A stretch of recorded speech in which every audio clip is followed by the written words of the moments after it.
Hello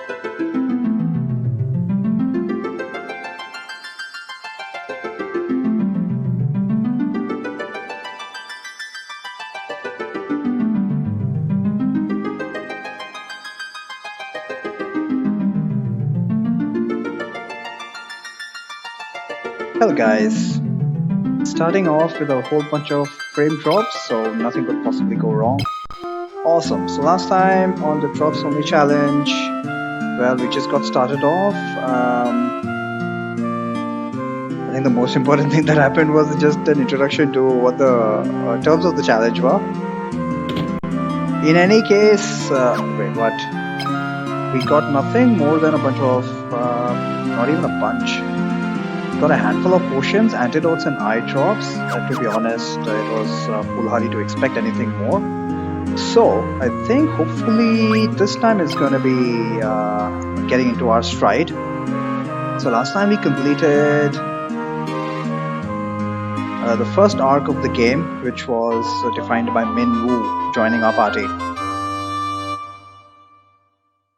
So the second arc now begins, which is going to be with Joseph. Okay, first things first, I need to get rid of his equipment.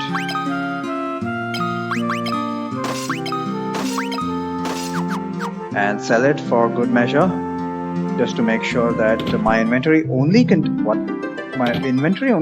the things that I received as drops.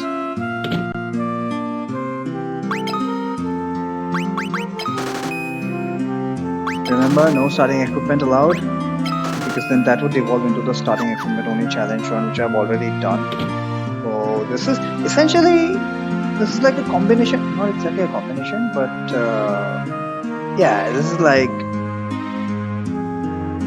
an amalgamation challenge run, taking into consideration 3 different challenge runs which I have done in the past, which is no shopping, no treasure, but no treasure ones included drops, mind you. So the slight change there, and starting equipment.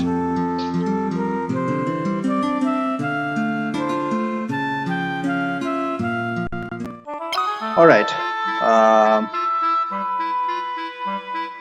Yeah, first thing we need to do is, now that we've got Joseph in the party, we have to go to Summit Cave, pick up the ice snowcraft. Damn it, what was it called in the NES version? Ice sled.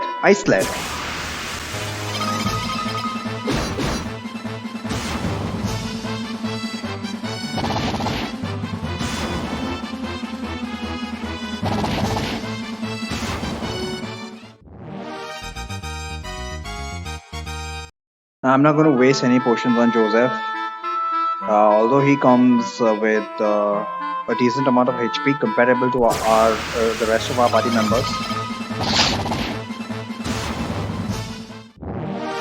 Plus good fist levels as well. Yeah, it's a waste of resources to keep him alive, even though he is going to contribute. Given time, as soon as he gets level 3 unarmed level, he is going to contribute significantly. So I'm going to try and keep him alive. Everybody has about 200 HP. It should be a decent amount to complete Ice Cave. But the main problem with Ice Cave is that it's the introduction of enemies who can blind you with their physical attack. Shadows. So how many eye drops do I have? I think saving up eye drops for the Dreadnought dungeon is far more important. So I'm going to make sure that even if I'm blinded, I'm going to try and continue, because the Ice Cave is not particularly difficult.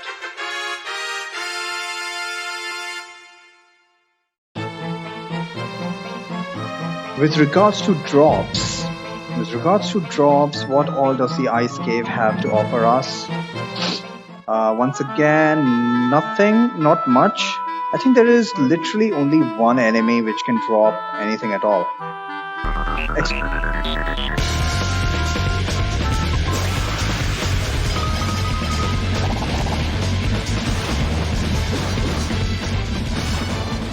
Hello, Matt. Welcome to the Frame Drops Only Challenge. That name has stuck with me. Uh, and as predicted, the 40 minutes like that. Hey, I just go live whenever I can. It's just an estimate after all. Hopefully you've got your dinner in front of you. Okay, garlic is a waste of time.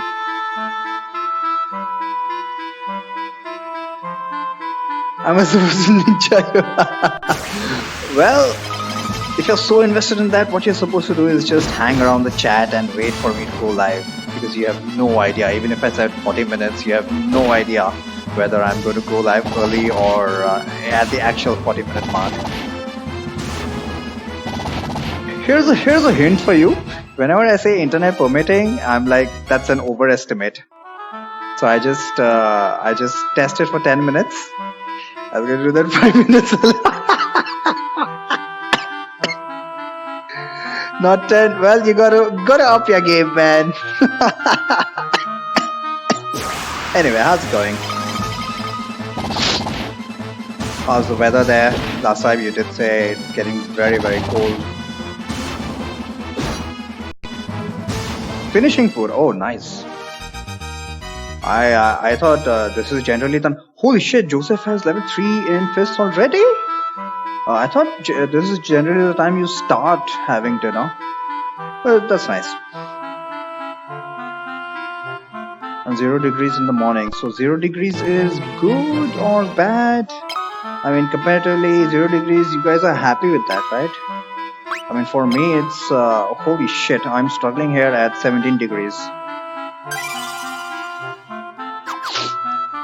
But that's because we hardly... I don't have any warm wear in my wardrobe. Roads... right. That's a major convenience. Roads aren't a mess. That's all I care about.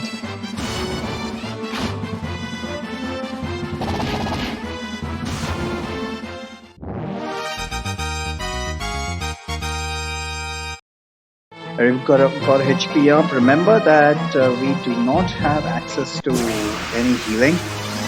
I mean, I don't mind wasting whatever repository of potions I have right now, because this is our most vulnerable stage. Also, remember that we don't have any armor, so these guys are going to do disproportionately large amounts of damage.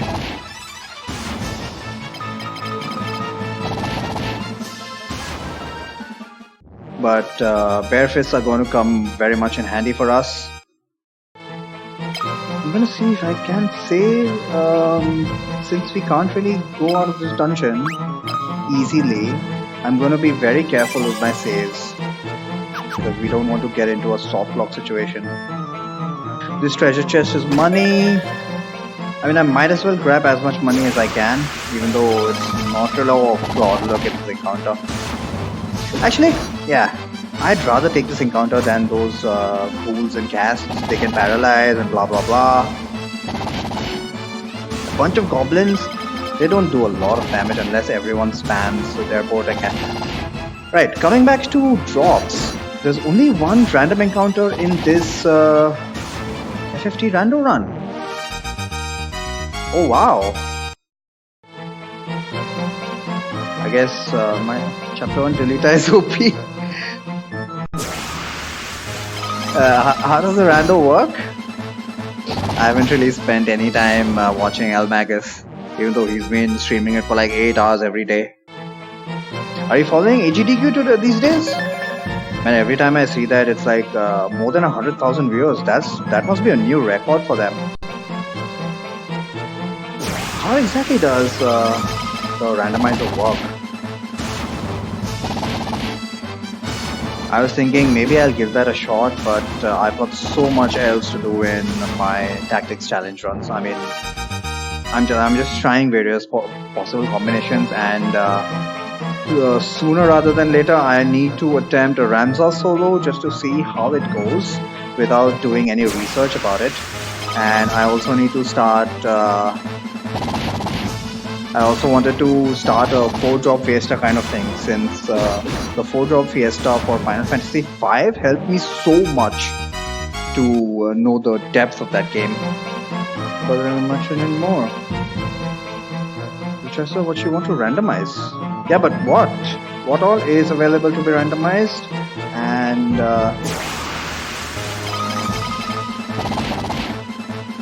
I think that's it. Yeah, what all is there to be randomized? So when you say your chapter 1 Delita is OP, did you randomize his stats? So does he have like amazing speed or something?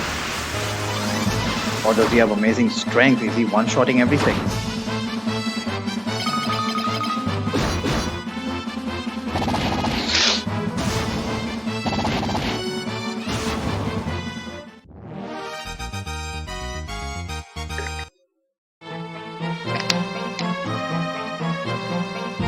Very hesitant to save, but you know what I'll do? I will save on slot 3 after every floor. So we've got B1. No, I will save on a different slot, because progressively as we progress through the dungeon, the problem is that if at any point in time I want to go back in order to heal, it's going to become that much more difficult. Formation, job stats, JP physical, innate properties of jobs, job skill set, ability, MP cost, job requirements,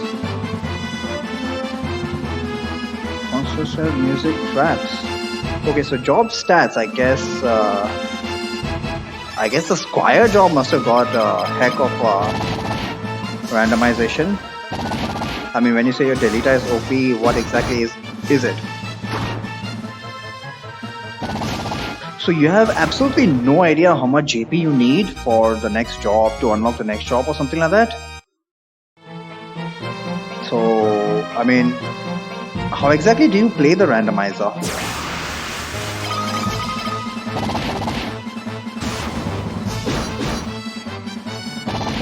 Randomizer formation also randomize what the enemies and guests have in terms of abilities equipped. Well, that was randomized anyway. Unless it's well and truly randomized, in which case if something gets blade grasped, you're fucked. That's what I think is Sid's skill in his second slot. Sid? Oh, okay, Orlando. Oh my god, Delita got... Holy shit! I see what you mean now. Oh my god, he got Holy Sword! Oh wow. That would have been very convenient.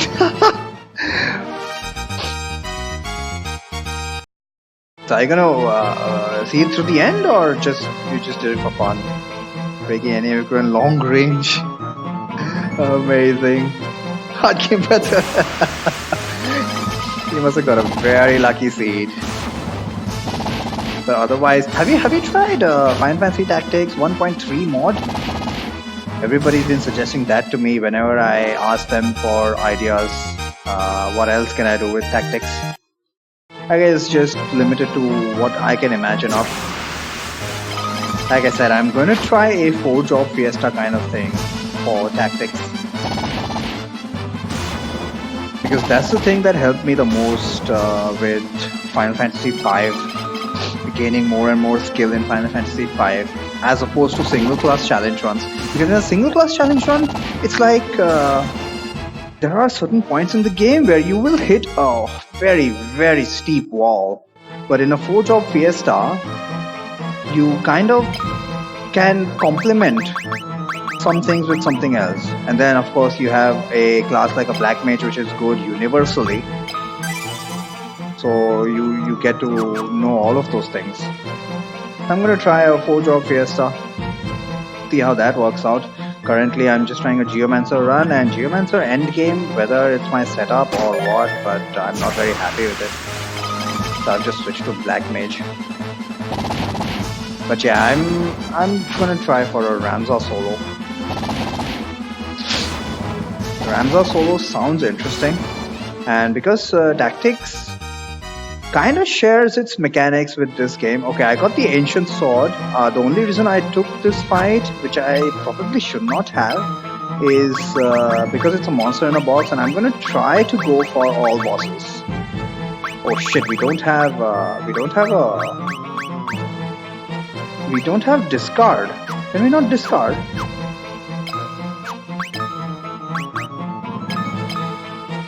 Can we not discard?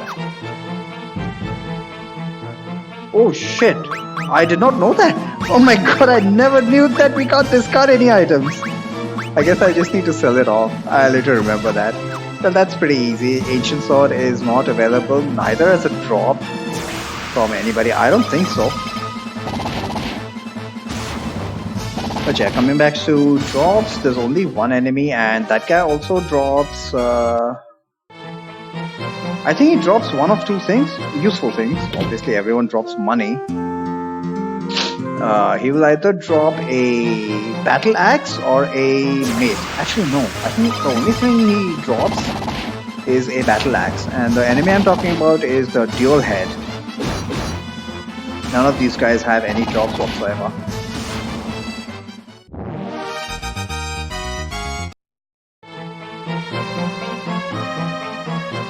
With regards to the boss, the Adamantoise, he has one potentially incredibly valuable drop, but that is also a 1 in 8 chance. He can drop a diamond shield, and I would be over the moon because not only is it a shield, it is also a very high level shield.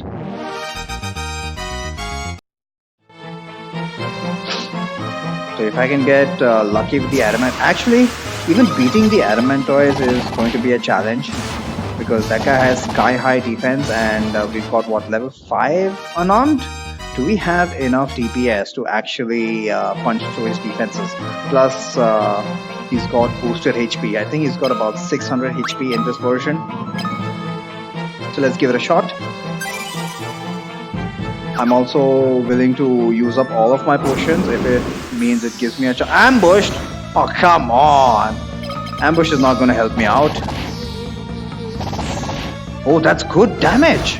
Oh god, I forgot to switch off Naruto's back to bare fists, because even though the Mithril axe is like the best axe we can get right now, bare fists are just doing so much damage. This is why I reiterated that unarmed damage is at its peak early game. That's 2 down. Can we actually win this? Doesn't look like it. Nope. Alright, let's just keep trying. That was to be expected. I actually got very close, I must admit. I thought he would just kill us with no prejudice. God damn it, I forgot that again. Oh, missed! Yeah, Adamantoise doesn't have great accuracy. He doesn't have any... He actually has 0 speed. So there's a very high chance that all of our team members are going to outspeed him, because there is a bit of randomization introduced there, and there we go. So this time we actually managed to survive without any casualties whatsoever. This is going far, far better than I thought it would. Let's capture the Goddess Bell. Remember, we need the Goddess Bell in order to... This entire sequence of the game is just a giant fetch quest.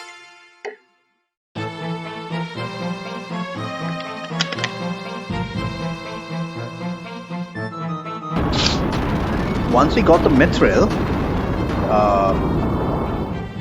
the story is that Hilda was very, very happy with what we had managed to achieve, which even her best soldiers had not been able to achieve. What does that say about the empire, huh? I mean, the kingdom. So then she entrusted us with the incredible job of destroying the Dreadnought. But in order to destroy the Dreadnought, in order to even consider destroying the Dreadnought, we have to first... well, we went and asked Sid, and he said that, the Dreadnought, it operates a lot... What the hell? It operates a lot like an airship. Oh, we didn't manage to survive. Oh, one shot! This guy, I don't know why this guy is even there, except for comic relief, I suppose. But yeah, that was Borgin, and it's yet another demonstration of just how powerful unarmed damage is at this stage in the game. I'm not even wearing a shield, so that's helping out. That's effectively doubling the damage, I would say. Plus, on top of that,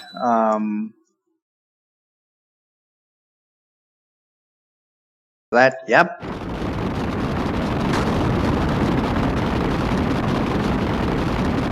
On top of that, in the remakes, unarmed damage got a yet another boost at level 1. Generally, the Final Fantasy tradition for monk damage, and monks are generally unarmed, right? So I think that's what they try to emulate here. The general Final Fantasy tradition is that unarmed damage scales with levels. And since you don't have character levels in Final Fantasy 2 here, well, that's a very nice folder. What? Please don't kill Naruto!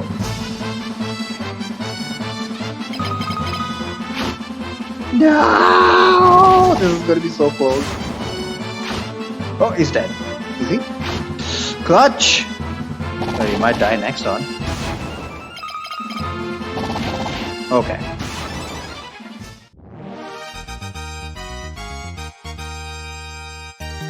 At least everybody's getting plenty of HP. So as everybody gets more and more HP, the potions in my inventory are going to be less and less important, which is why it's much better to just get rid of them, just dispose of them early game if possible.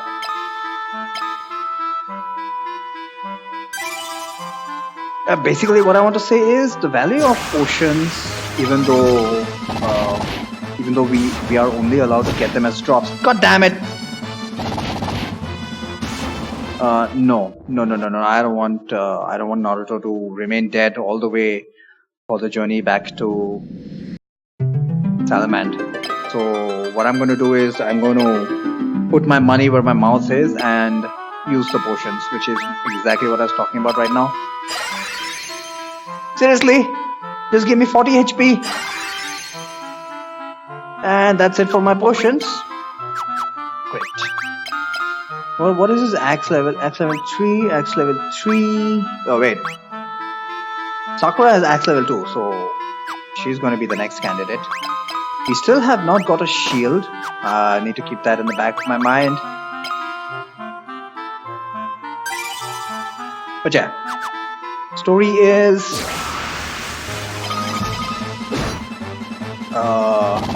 we are going in search of the Sunfire. Where's the Sunfire? It's in Kashuan. But Kashuan is not accessible. Actually, that's not true. The Sunfire is accessible because it's at the entrance of Kashuan. However, we need a way to carry it. And the way to carry it is using the Egil's torch. The Egil's torch is conveniently placed deep inside Kashuan Castle. So, because of that contrived sequence of events, we need the Olympic torch. Nope, the Olympic torch is not going to do it.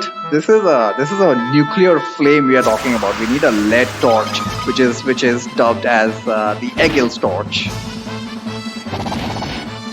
Remember the history of the Sunfire? It came down as a meteor, and it's been burning ever since. I mean, is there any doubt that it's radioactive? Maybe that's why Gordon is such a stupid ass. He's been exposed way too much to that radiation.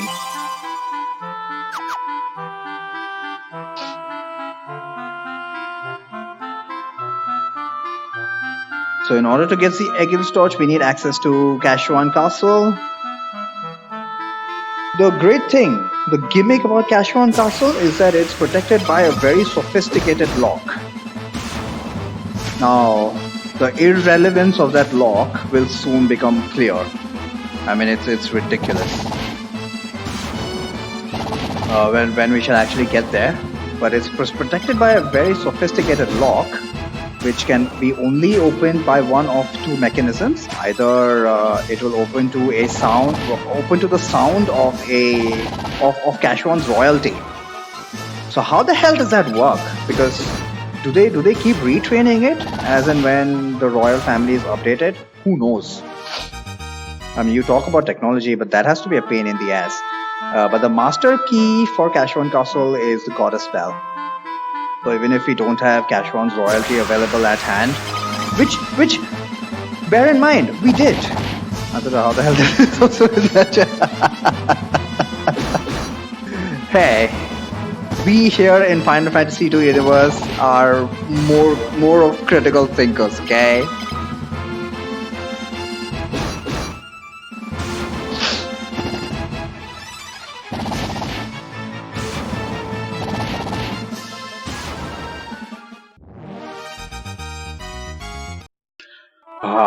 So using those potions helped a lot, because remember, the reason I desperately want everyone to stay alive, like regular failure of thinking.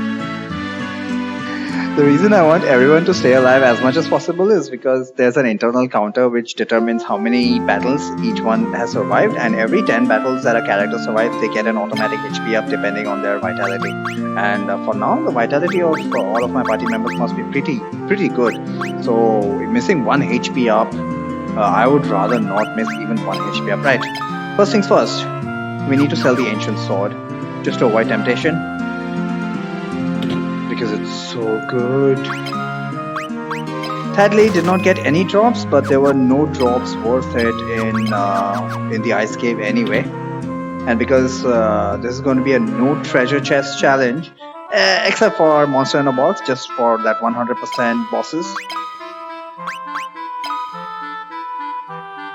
I managed to make my way very rapidly through Ice Cave, which I'm happy about. It's not as if I had the HP to survive that place anyway. So our next destination is going to be Cashwan Keep, now that we've got the goddess spell. The reason we needed the goddess spell and the reason Joseph died was because Gordon skimped on us. At the beginning of the game, Gordon was lurking around Corneria, what's that place? Altair. But at the most inconvenient time, Gordon has disappeared. And as we shall find out, more potions. As we shall find out, he wanted to rise up from being a coward and show us that he's actually worth something by making the journey alone to Cashwan and then retrieving the Sunfire. Son of a bitch. So it's basically Gordon's fault that Joseph died. Let it be known. Let there be no doubt about that. And that's part of the reason that I hate Gordon. Oh crap! Please don't poison. I swear, if she's poisoned, she's poisoned. Screw this. Ain does not cure poison. The only way we can cure poison is by actually killing them off. And I'd rather not go to that length, at least not now. God damn it, I can't believe there was one turn in which he could have gotten poisoned, and that's exactly what happened.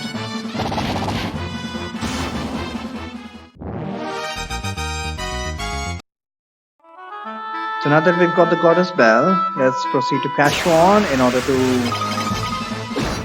Essentially, what we need is a Sunfire. And that concludes the fetch quest. And the Arcanite command in a second. Okay, Arcanite, that's the... Arcanite is the one this guy has.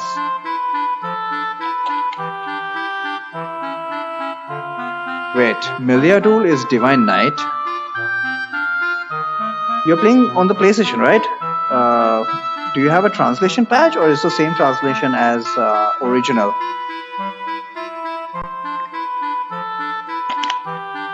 Miliadul is Divine Knight. Orlando is all sword skill. Agres is Holy Knight. Arc Knight. Gavkarian is Dark Knight.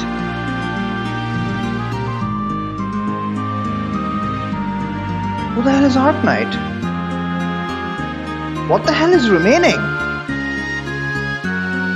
Post chapter 1 Delita skill actually. No. Post chapter 1, even when Delita is a Holy Knight, he's got Holy Knight skills. He does not have Arc Knight skills. But I remember Arc Knight. Who has Arc Knight? I remember Arc Knight from somewhere.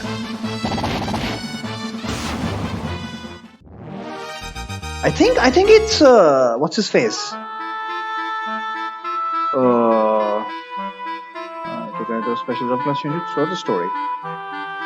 Between Arcuff, but only in the War of Lions remake, starting as an improved squire, changes to a Holy Knight, and later changes to Arc Knight. When does he change to Arc Knight? Interesting. I remember. I think this guy is Arc Knight, the special character that we get. Beowulf. Beowulf is Arc Knight. And Arc Knight skills are blind, basically the oracle spells, but executing immediately with sword skills. I believe that is what Arc Knight is. So how the hell is he breaking equipment? Interesting. If he's breaking equipment with Arc Knight skills, then definitely I'm missing something. But can you tell me what all abilities he's got as Arc Knight under his Arc Knight job? Interesting. Did not know that. What do we have in the inventory? Antidote eye drops. Alright. That portion I got, I had to reset. Can't check because I didn't actually have the job. Okay, he just has a secondary skill. And there's nothing you can do about that, huh? If I switch the ability out, I'm gonna lose it. Oh shit! Does it work like that? Unless you have the job, you gotta stick with what they come with. Okay. How can you find out what he has in the secondary slot? Yeah, I don't have the job. There's no way to find out. But what all abilities does he have currently? Oh, even that you can't find out because he's not under your control. Well, just tell me what label he uses when he actually uses that command. Crush Helm and Crush Armor. Okay, that has to be Divine Knight, and I guess it's Arc Knight. Maybe it's possible that they made a change in translation because in the original it's called Divine Knight.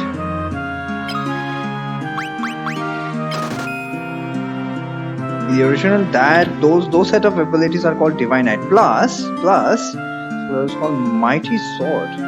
Interesting. Plus, I definitely think that they, along with the randomizer, they have a translation patch as well. Because in the original, Crush Helm was called something else. It was Shellbuzz Stab. Yeah, Crush Armor was called Shellbuzz Stab, and Crush Weapon was called Hellcry Punch. So I think there's definitely a translation patch as well, which is why they are called Arc Knights instead of Divine Knight. Let's make sure I save on slot 1 because this is pretty much the last time I'm going. This is the last save next to a town. Pretty sure that's why it's going to unequip all slots and I'll lose it as well. Actually, no. If you switch them out, they keep the secondary job command unless you're switching to the actual job with the secondary job command. But who knows with the randomizer? I only know with the original version that it doesn't switch out your other abilities. Let's see if I can actually attempt Kashuan. Now Kashuan is where Kashuan is where all the good stuff is. Now on the first floor, it's still all your regular ass enemies, but there is a very, very small chance of encountering a Goblin Prince. The problem with that encounter is that the Goblin Prince encounter, the Goblin Prince is accompanied by a whole bunch of goblins, green goblins, and if they start spamming their bow attack, I'm screwed. So here is the Sunfire. We don't have anything to carry it on. So let's use the Goddess spell and actually enter Kashuan Keep. Starting from the second floor is where we get the new monsters, and they have some very good drops. So first of all, we can encounter land turtles, and as we saw, land turtles have Tentacles can potentially drop the mithril sword. Now, along with good drops, we also have very annoying encounters here. We have the shadows from Ice Cave, which can inflict darkness. Although we never saw in Ice Cave them inflicting darkness. Along with that, we've got a bunch of were rats, and were rats can inflict permanent poison. So in order to bypass that, I'm going to have to regularly save, and we're gonna have to save scum through this probably. Let's see if we can actually manage it even. I don't think we can, but Ice Cave was a pleasant surprise. So let's see what happens here. But my expectation is that this is going to be our first instance where we are going to have to go out and grind. Not only grind HP, we are probably going to have to grind for some items as well, especially antidotes, because there are so many. The were-rat encounter is frequent, and each were-rat encounter is it's a whole mob that attacks you. So it's not as if it's trivial number of were-rats, and each of those fuckers can poison you. Permanent poison. Even if it was temporary poison, I wouldn't mind. Darkness is problematic, but it's not too bad.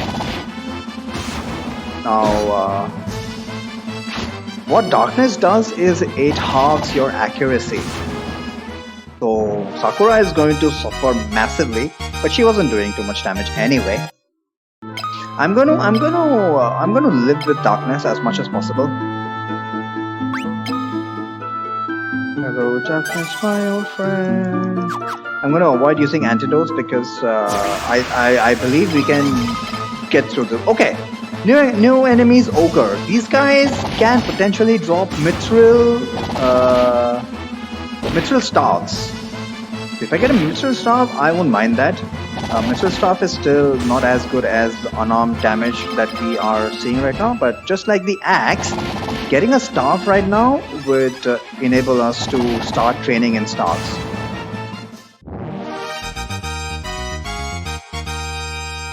Come on, give me a mithril staff. Damn it! Someone got an axe level up. Yeah. Sakura's at level 4 now. Okay, I'm gonna switch her off the axe. Who needs level 3, level 4, level 4? Okay, back to axe with Naruto. I'm not too worried about darkness because even despite darkness, take a look at the accuracy. What the hell? 87%. Okay. I thought the unarmed skill had an automatic accuracy of 99%.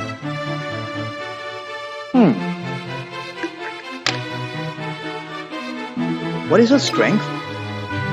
Strength is 7 and accuracy is 87%. So I guess unarmed only has a base accuracy of 80%. It doesn't have automatic 99% accuracy. Interesting.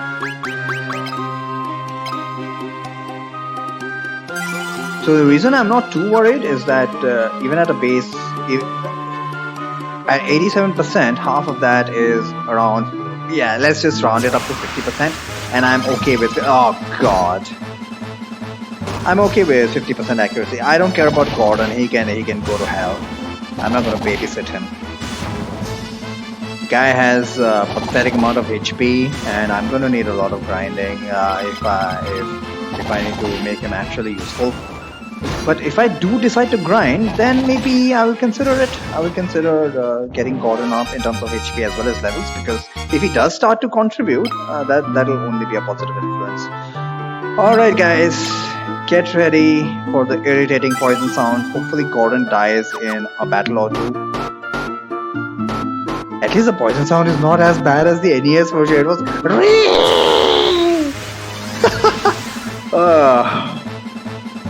Let's focus on the land turtle first, because that guy can land the damage. Ogres, look at that. Ogres are missing. They don't seem to have very good accuracy. Plus, they're not too dangerous.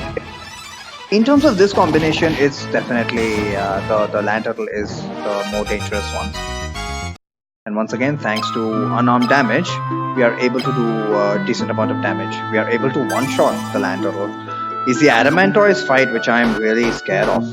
Holy crap. The bishop has auto-revive for some reason. Auto-revive? What? Jobs don't have auto-revive. Must be one of the equipment. Check the description. Great. Lee is also blinded now. Oh god. Don't ask me. I didn't randomize equipment. Interesting. Very interesting. He has auto revive. Is it one of the abilities?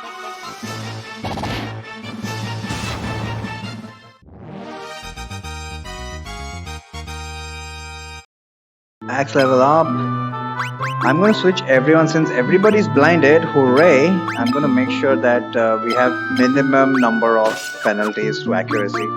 And Gordon is dead. Thank God. Just like our ninjas, dual wield as an unlisted passive.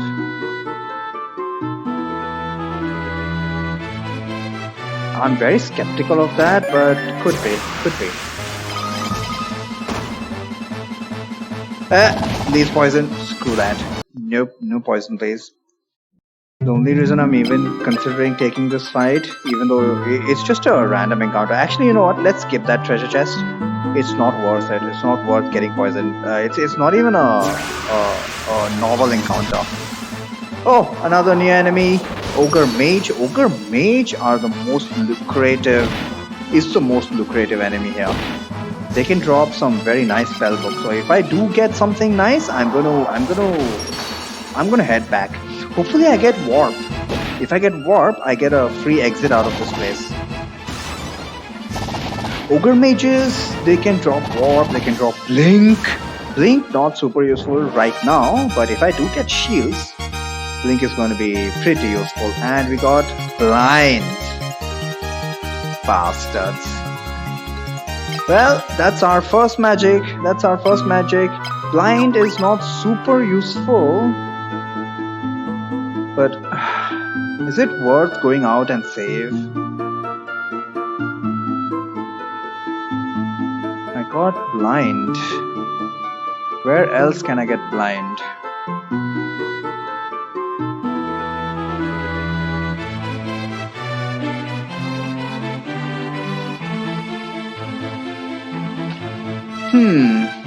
You know what? I think it's... yeah, everybody is blinded.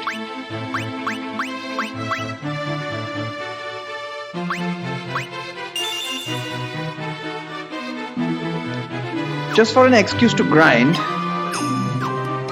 Just for an excuse to grind. Let's just say that that was a very useful drop, and we need to now head back. And we need to head back and refresh. If we are allowed to. At this rate, no. At the rate we are getting back attacked. Holy crap. And already we can see that without shields, damage is can't learn it. What can they learn? The way it's randomized, is it that mages will learn magic and physical classes physical only? Or how is it? It's just completely randomized. Like anybody can learn anything. What is the level of randomization? The amount of things that are possible with tactics is just incredible. Oh, great! Please, can I make it back alive? People dying won't be a bad thing, but if everyone dies, obviously that's a game over. Come on! I don't even have potions. At least these things have shitty accuracy. So now that we've got blind, where what all situations can blind help us? Oh, he's dead. Oh wow, he managed to survive at 1 HP. Random, but only half the original spells. Okay, but you mean they still do have some original stuff. Mention Slow, Paralyze, Meteor, and Demi. Paralyze is from Oracle. Meteor and Demi is definitely damage. Cool. All of those things take a lot of MP though. Good luck with that. Slow is very useful. Mediator spells on that. Nice. Honestly, if you get the Mediator's invite, you're set for the game, man. You are set for the game. You can just keep spamming invite, and you'll keep getting more and more party members. And even if you don't want those party members, at least you can get their equipment. Oh, well, look like we're gonna survive this.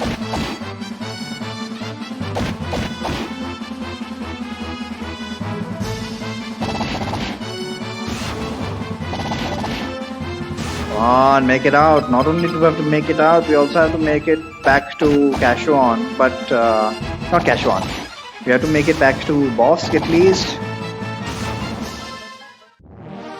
But I don't think that's going to be an issue, because we do have the Chocobo.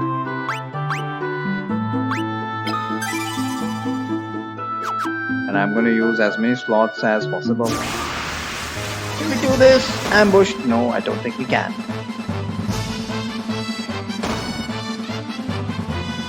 I'm not going to bother even trying to... Oh wait, she's poisoned.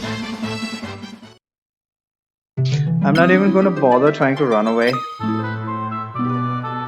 Because right now at our evasion levels, it's just not going to work. And these guys are just mocking us, aren't they? Haha, you have such low evade levels that even pathetic things like Shadow can outspeed you.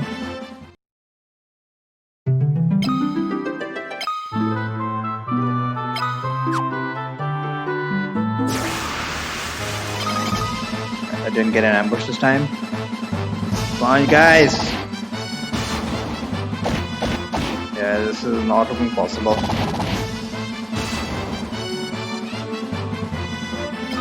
Let's see which save file we can roll back to, so that we can keep blind as well as make it out of here. Should we keep this? Lee is at 12 HP. No, it's not gonna work. Or is it? We are back on the first floor.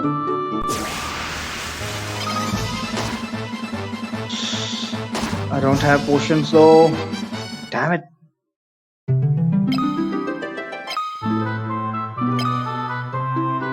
Do I have anything? Eye drops, antidote. Nope, I don't think this is gonna work. Let's give it a couple more tries before calling it a lost cause and reverting back to a previous save. Please don't give me a good drop.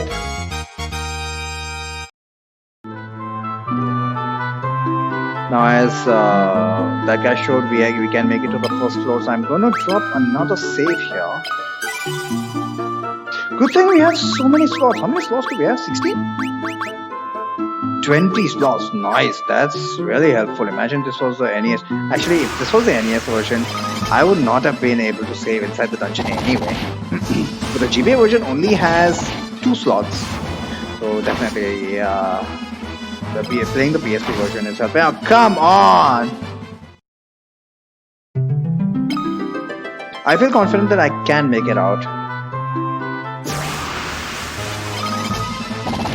I desperately want to hold on to that blind spell.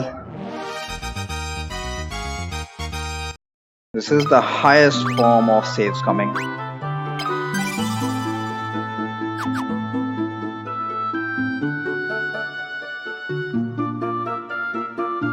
No encounters on this balcony, but back to the first floor. The entrance of the castle. Come on, make it out! Yes! Still not out of the woods. Still not out of the woods. Come on, Chocobo Forest! Oh my god, are you kidding me? Please run. Oh, thank god! Thank god, Sakura. Somehow she managed to run. Oh god, I think I can make it out. Chocobo! Oh wow, that was clutch. Let's go back.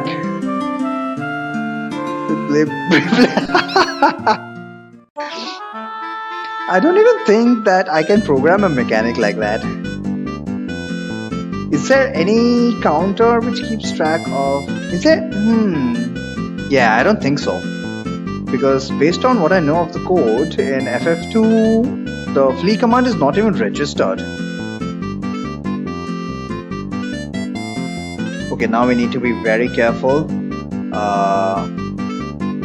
The only way to remove blind is by killing them off. But first things first. Let's revive... Oh! Shit! We cannot revive in this town. Great. The only reason I came here was because of the airship. Should have gone to Bosk.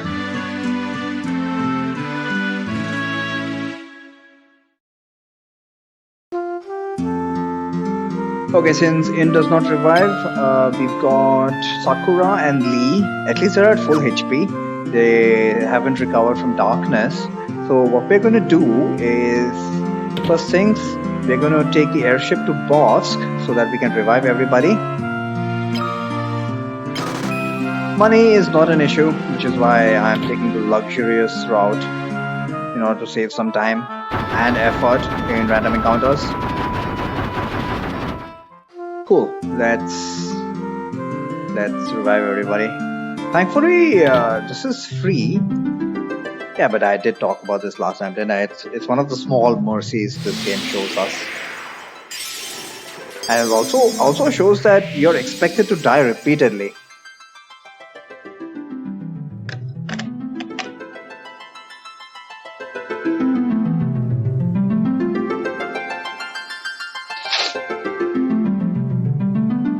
So there we go. As Naruto and Gordon show, their darkness has been purged. Remember, that would not have worked in the NES version. So in the NES version, I would have been well and truly screwed. I would have had to go and grind some eye drops if I ever wanted to get rid of darkness. And the same thing for poison. So what we need to do now is get rid of the darkness for Sakura and Lee by killing them.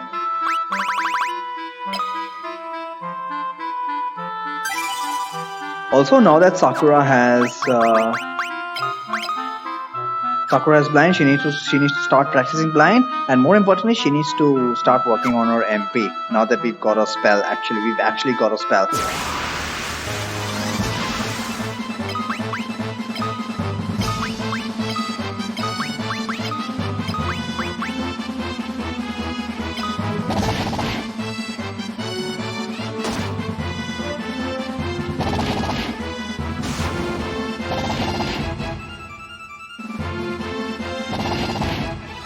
There we go.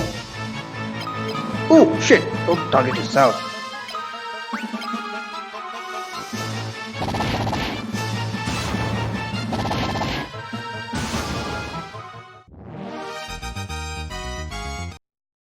So let's make a second pass through Cashon if possible.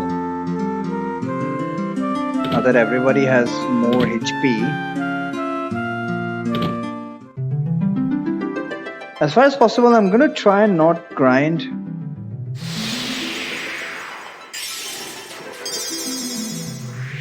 Under the pretense of grinding, I'm just going to make more. I'm going to experiment with some reconnaissance missions through the dungeon, unless that just proves to be a stupid strategy.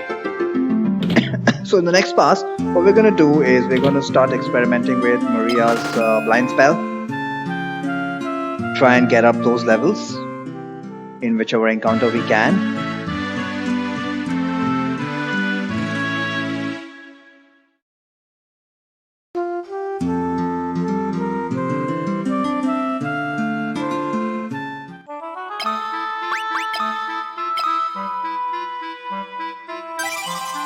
And whatever Gordon gets, I'll take that. Gordon's obviously not going to survive for long anyway.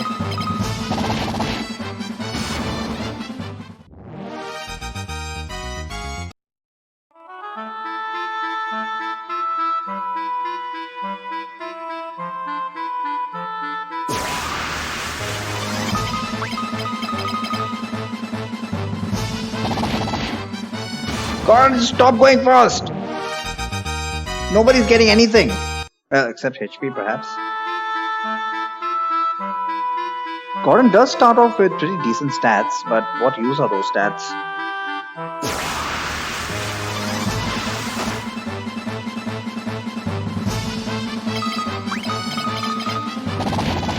Seriously? Gordon is consistently taking his turn first, asshole. Oh well, can't be helped. Can't be helped. So I thought maybe I'd get at least one level for blind while I was walking towards Salamand, but nope. Gordon says no. Damn bastard gets in the way.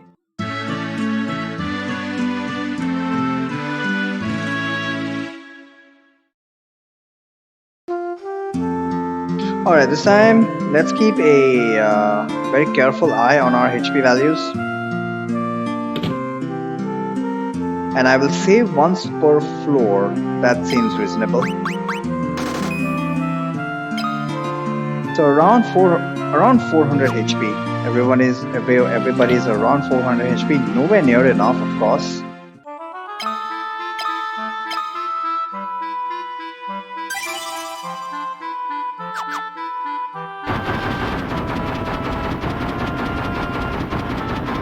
Last time we did manage to make it to about the second floor something.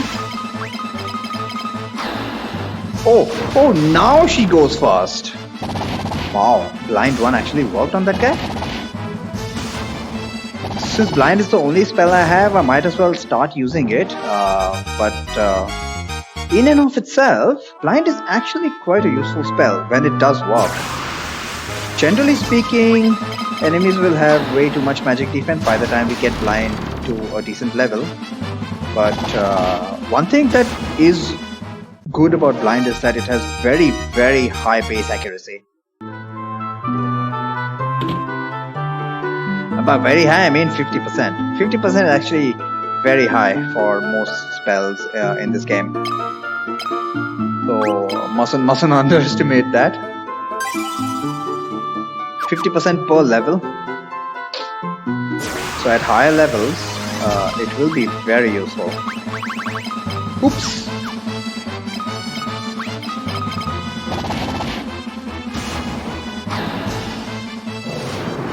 And blind is particularly useful against physical attacking enemies. That will halve their accuracy. Essentially, that's what blindness does. It'll halve their accuracy, and late game what that means is essentially it'll just it'll just help in reducing their overall damage by reducing the number of hits they get. Generally speaking, in Final Fantasy II, at least the base game, most of the monsters don't really have a large number of hits. Even end game monsters only cap at around 8 hits. Including the final boss, which is quite a surprise. So the monsters focus more on actual damage per hit rather than just increasing their damage with number of hits, like we generally do with whenever we increase our weapon level. Essentially, that's just an increase in the multiplier, isn't it? The weapon base accuracy is just that. So if we consider a corollary for the enemies, it's like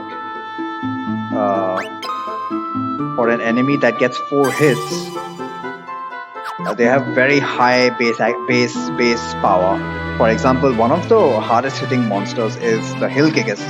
He only gets 4 hits, I say only, but each of his hits can do about 200 damage.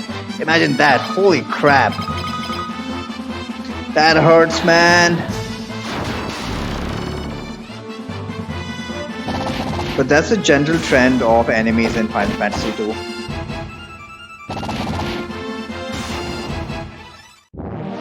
So that's another thing that takes away from the utility of blindness, of the blind status, or of the darkness status, and as a consequence, the blind spell. Not to say it's not useful, but beggars can't be choosers, at least right now. That's pretty much the only spell I have, so I'm gonna abuse the crap out of it whenever I can. These things are immune to blind, so might as well just practice it. As much MP as Sakura has, I'm just gonna spend all of that in practicing the blind spell just to get some experience on that. So that'll help in gaining MP as well as actually increasing the level of that spell. I'm just trying to multitask here. Kill two birds with one stone. There we go. She got more MP now. What's her MP score right now? Okay, it's only 15. But the blind spell is how much? Yeah, on its way to level 3 now. That's what I'm talking about. With hardly any effort. Should I save this now that Naruto is blinded? Well, everybody is at very healthy amounts of HP, so yeah, I think we are okay with saving this. I'm just trying to be very careful with saving where I can.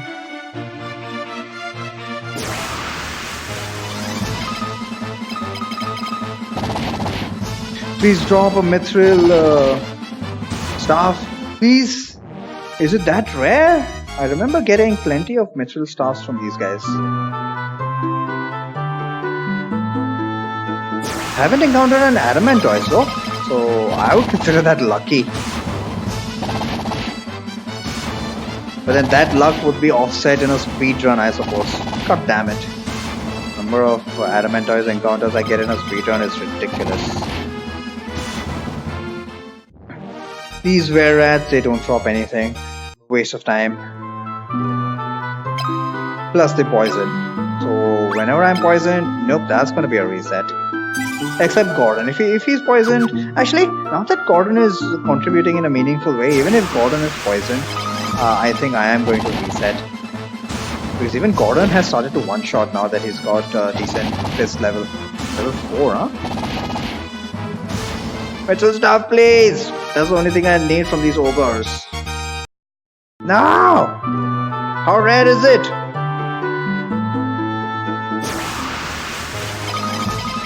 Rats again.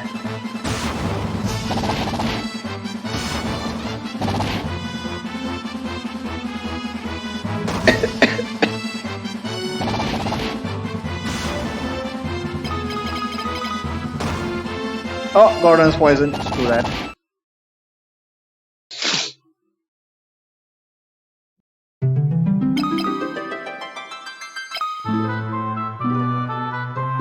And I'm probably going to get an adamantoise now.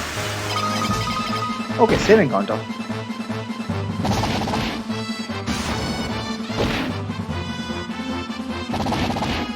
Let me keep an eye on how much HP I have remaining. I started this dungeon with about 400 HP, so what I'm going to do is I'm going to closely track it, and if it goes below, say, 150, then I guess that would be a signal, at least a warning signal, to bail out of this dungeon, unless I'm at the end. Actually, even if I am at the end, it doesn't work because I'll need to walk all the way back. Yeah, so if I get down to 150 HP, then I'll need to bail out. So essentially what I'm doing is I'm substituting repeated attempts at this dungeon in place of grinding, and the only reason I'm managing to do that is because it allows us to save in between. Otherwise each attempt would be a complete waste of time if I was not allowed to save. These constant ambushes are not helping out. But that's the curse of the PSP version. For some reason, the ambush rate in the PSP version is sky high. Even if you have consciously taken care of all the variables.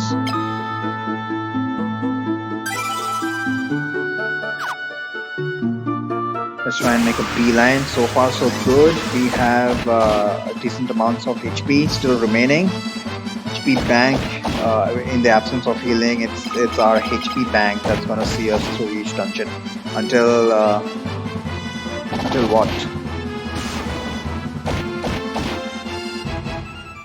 Yeah, I don't ever foresee having healing. At the very least, if we get shields, then we can evasion tank. But until then, we are completely at the mercy of how much damage these guys are gonna do. Now, early game, that is very much manageable, as we have seen in the Quad Circle Challenge run. The amount of damage is manageable, but once it gets above a certain level, we are pretty much forced to grind. We have to grind more HP.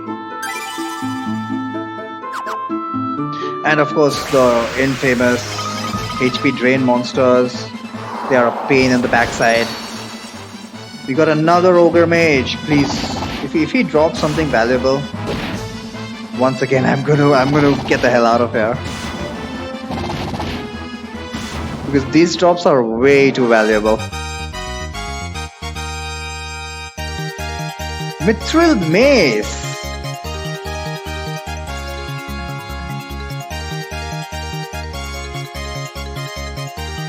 I was expecting a spell book, but instead I got a Mithril Mace. This is worth it. You know what? It's not worth going back, honestly. It's not worth going back. 5th floor. And we are on which floor? Yeah, okay, it's the same floor.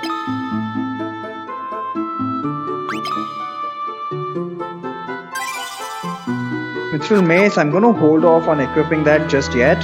Because we need the raw damage. We need the raw...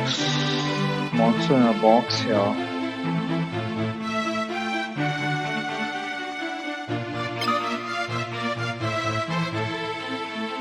I desperately wanted to take all monster in a box, but I just don't think I can.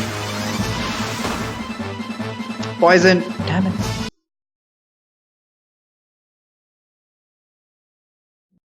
Yeah, I'm going 180 on my earlier decision that we would at least not at this part of the game, because I'm struggling to make it through the dungeon itself. Okay, we've got 2 Ogre Mages now. There's a very high chance they would drop something.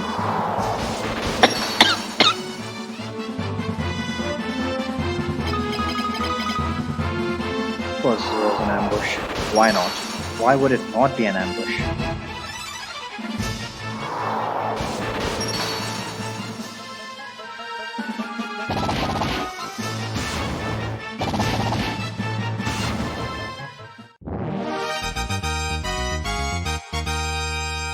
Hellfire and another blind.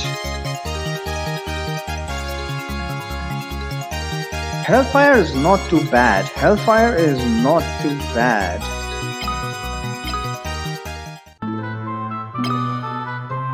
But is that blind tome worth going out? I think it is, because that ensures that another party member has access to magic. Plus, we took quite a beating in that fight. The constant blizzard spams did a number. Well, I'll give this to Naruto. He can start practicing blind and raising up his MP. And Hellfire is very useful for undead encounters. And since that is a drop, it's our first battle item.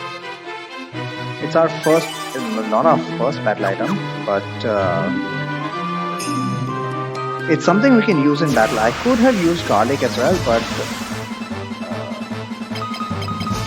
could have used garlic against random encounters.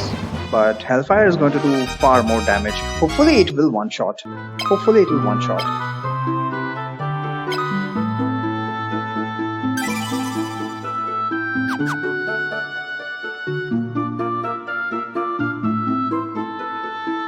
Let's go out. I was really hoping that those Ogre Mages would give us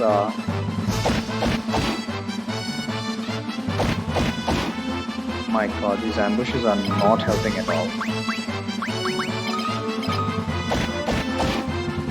I was really hoping those ogre mages would drop the ward spell. If I get the ward spell, like half the dungeon is saved for me. That would be an incredible help. Are you listening, ogre mages?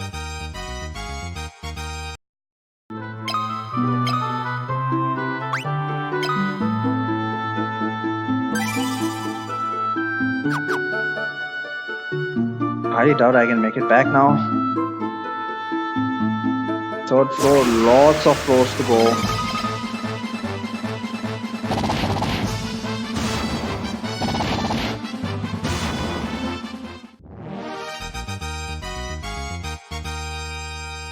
Mithril Helm! Might help. Some extra defense. And got wrecked. Where? Which fight?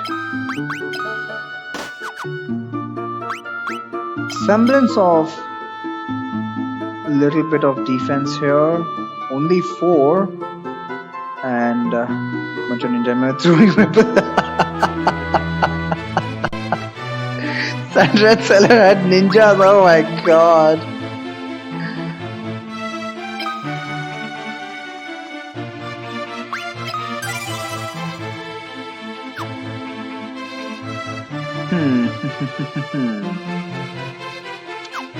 Well, let's hope he managed to survive.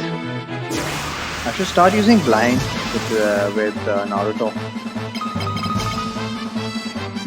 And you unlock by time Naruto, which is one of the base jobs. Nice!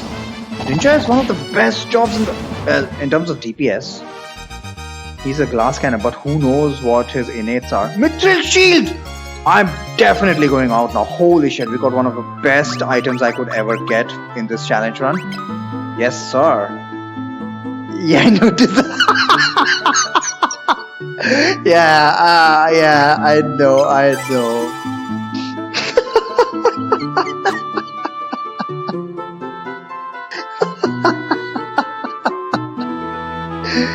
Yes, you definitely noticed that.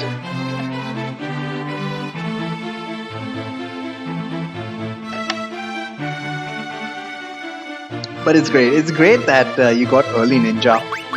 Mithril Shield. You know what that means. Everybody needs to start working on shields. Starting with Naruto, I say. Equipment, I'm still on starting equipment. His damage is going to be severely reduced though. Do I want that? I do not want that actually. I want as much damage as possible when I'm making my way back to the dungeon.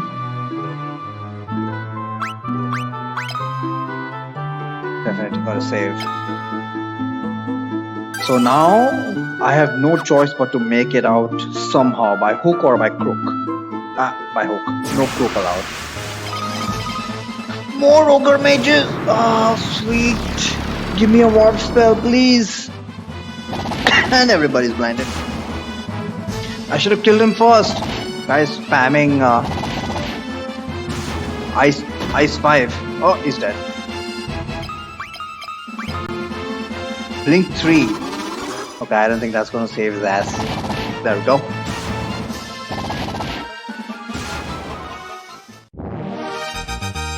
Give me warp. Blizzard.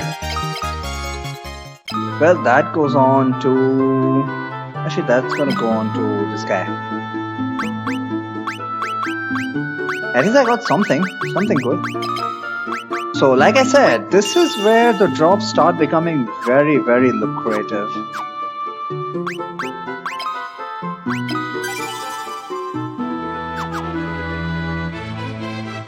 Once again, it's Naruto that has bit the bullet. Not an adamant toys! Oh shit.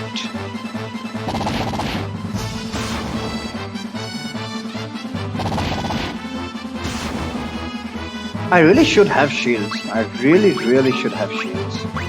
There is no excuse not to equip a shield right now, because even with the shield, the damage is going to be appreciable.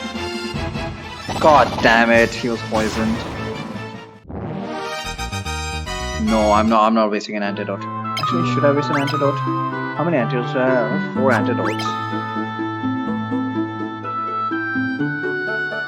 Nope, there is no reason to waste an antidote right now.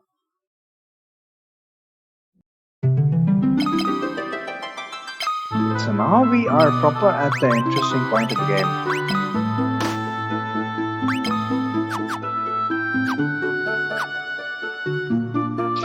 Please, why you get me ambushes? And she's paralyzed, seriously?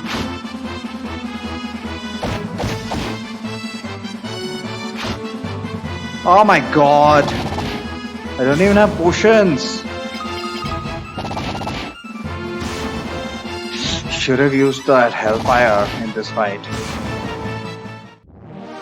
I don't think these guys would have survived. Note to self, please use the damn Hellfire. Problem with the Hellfire is that it can random. Oh, this is the best use case for Hellfire. It can randomly disappear, I mean get used up. But, oh god, is she gonna survive? No, she's not gonna survive.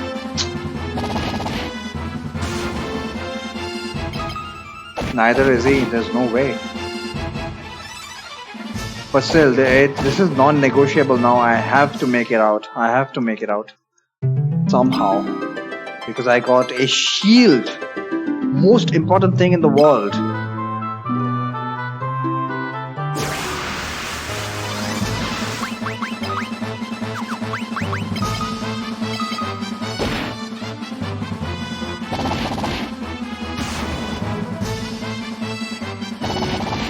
Both at low HP now.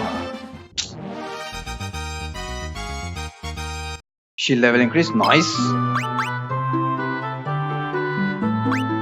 What's her shield level? So just by that one shield level increase, her evasion is boosted to 36%. I might consider escape. Damage can bow, nice. Longbow or just crossbows? Nah, I guess that archer innate is for longbows even. Let's see if we can run away. It's only a 36. Oh, this is unrunnable. Bowgun at this stage. Okay, you don't even have access to longbows. But if it's an archer innate, yeah, it would be applicable to longbows as well.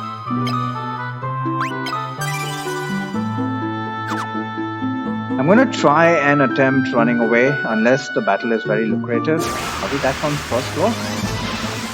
These guys can only give me mithril stars. I already have one, so no thanks. Yeah, it's not worth actually taking this fight. Rip.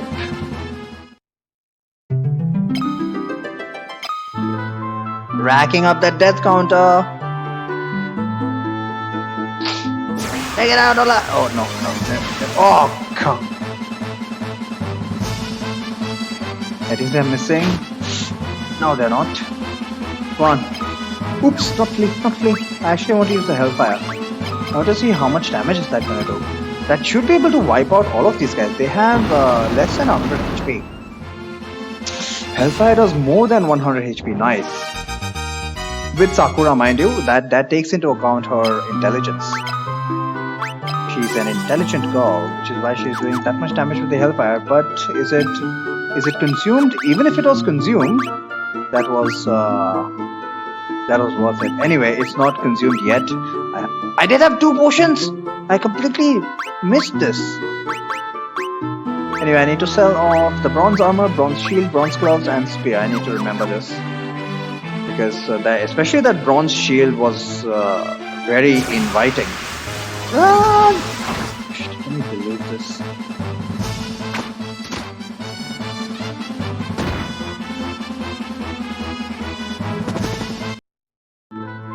Let's see if we can continue to run away. I am going to use both my potions on Sakura.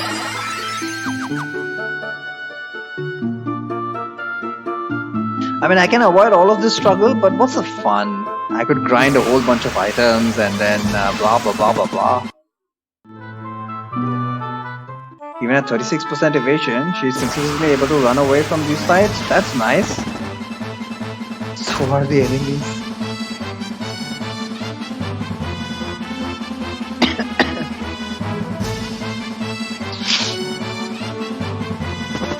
Oh! For some reason, I'm consistently able to run away. I'm happy about that. Oh, come on! Why can't I get on the Chocobo immediately? One step encounter? But then no one can equip it. Point is, which katana did you get? Maybe you got the Masamune itself and no one can equip it. That would be the real tragedy. Asura, nobody cares about that. The damage on that is pretty low.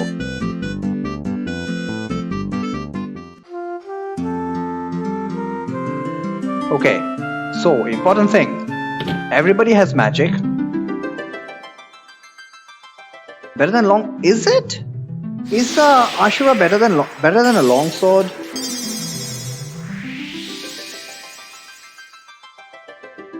Probably is.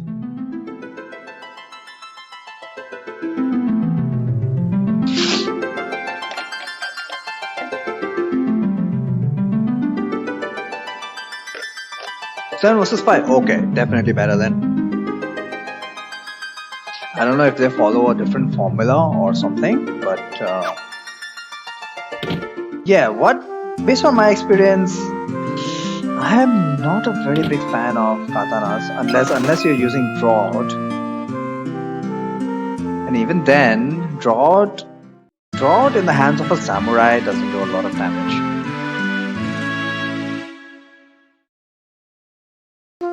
I think pretty much the only drought I ever liked was Kiyomori, which was Protect and Shell.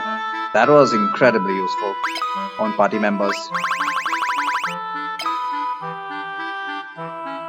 Alright, let's get rid of that darkness.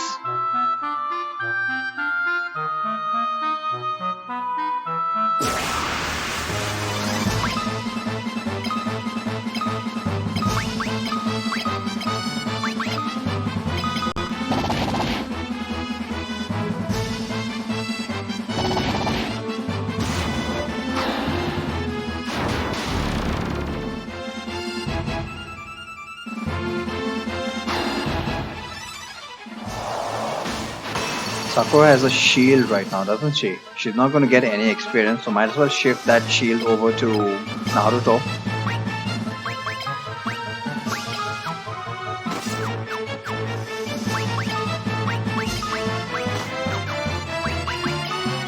And start working on shields. Very, very important.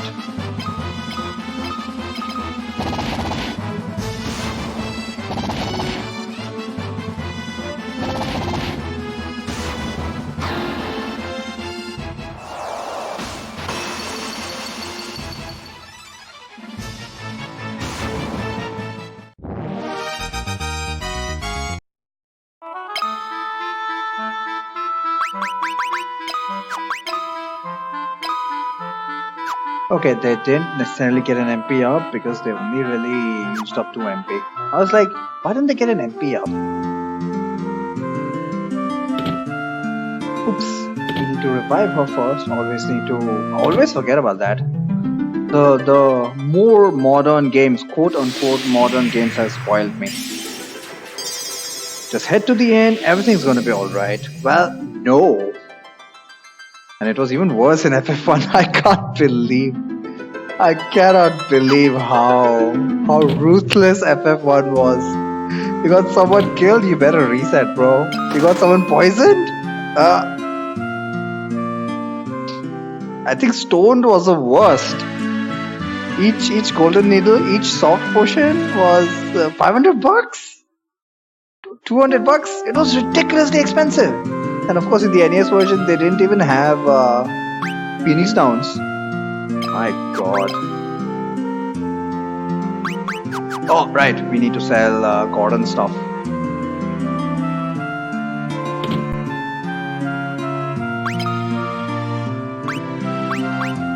Let's sell this stupid garlic as well. Mithril mace, spear, one shield, one axe. Well, yeah, that's we got as a drop.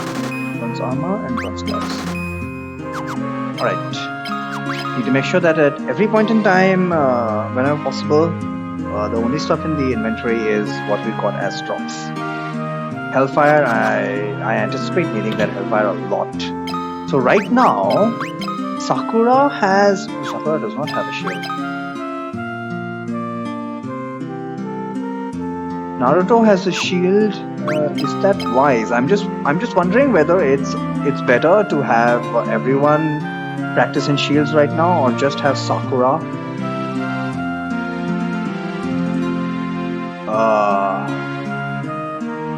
We can start running away consistently if she gets her shield level high enough. But is that beneficial to me? I don't think so, because especially if I don't want to grind. So what we're going to do right now is we're going to spread out our shield levels. She's got level 2, right?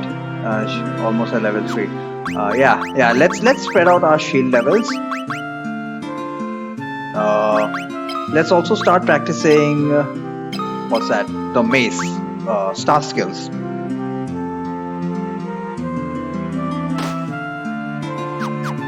What about axe? Everybody has level 4 in axe. Yeah, level 4 I guess is the best we can do as far as weapon damage goes. The only reason Bear Fist is at level 6 right now because we did fight a couple bosses with that, and bosses give more experience. It's a subtle formula, but yeah, that's the TLDR version of it. Otherwise, even Bear Fist would be capped at level 4. We wouldn't be able to move past level 4 or level 5 at this stage in the game. Right, let's get back to threatened it. Okay, I guess it's back. Everyone is paralyzed. What are the jobs you've got right now on your peeps? And are you allowed to have any job from the ones you unlocked?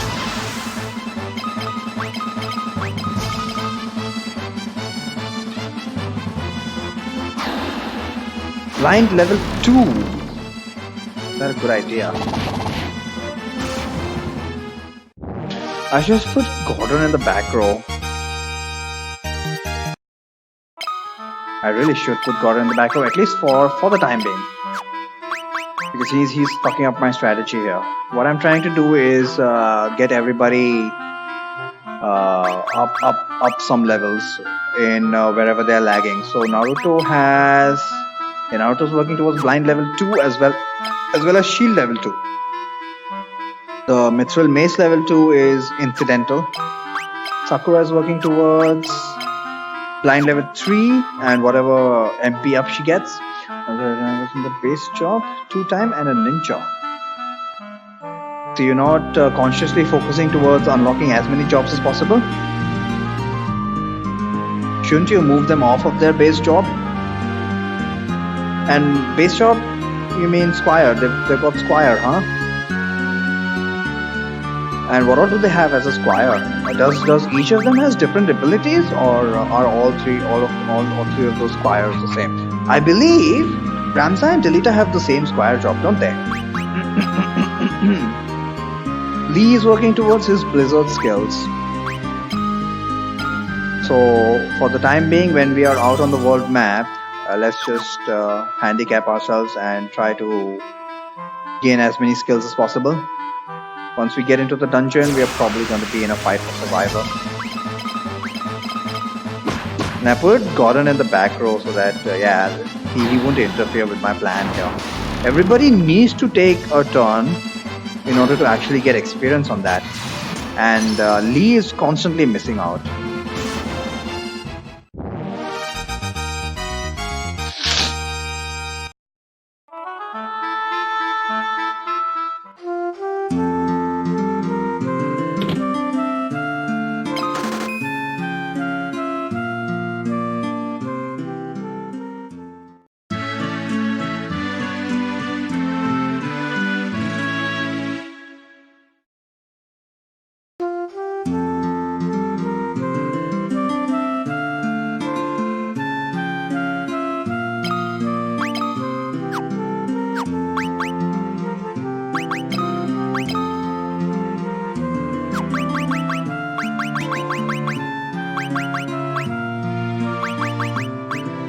I wish someone dropped fire. Fire would be super useful against undead, the hordes of undead monsters in Gashuan.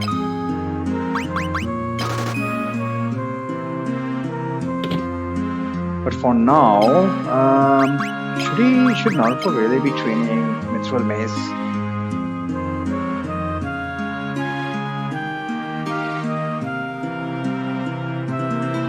Yeah, I don't see why not. Also,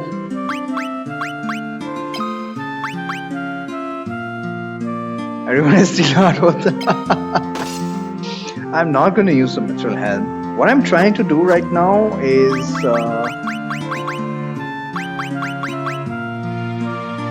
yeah, we are essentially grinding right now. Because we got a bunch of stuff in Gashuan. We are grinding without technically grinding. I want to get everybody's skill level up, especially magic, even though that's not going to be super useful right now. Yeah, that's what we are doing. Because if not now, then when? Considering that I'm never going to grind actually.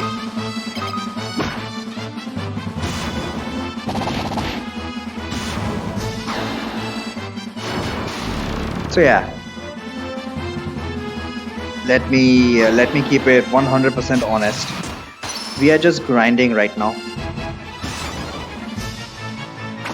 and as part of this grind session, if we manage to make it through Gashuan Castle, all the better.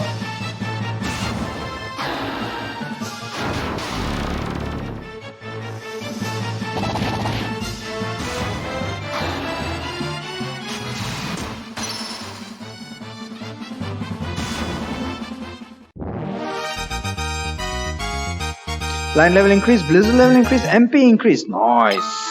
That's what I'm talking about. What about your shield level? Shield level almost at level 3. Awesome. Once he gets to level 3, I don't care what his staff level is going to be. I will switch him over. I will that shield needs to go somewhere else.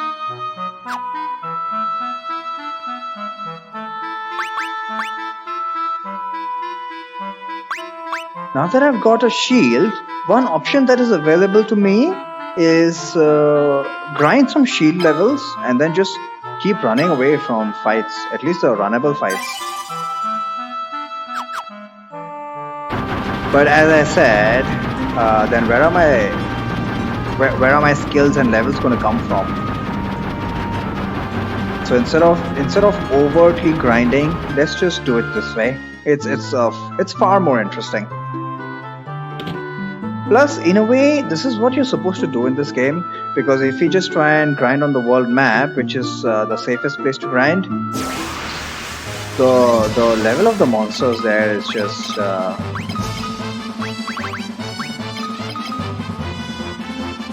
it's not going to give you as much experience. In fact, we are already capped. We are already capped on the max level we can go to. We can get right now. In terms of weapons, in terms of... well, not in terms of magic. Aye! God damn it, she poisoned! That is permanent poison, right? Is there any way to distinguish? Yeah, that looks like permanent poison because Sakura is inflicted with temporary poison, I know. And I think there is a subtle difference between the two icons. I've never paid attention to that, but yeah, that is permanent poison.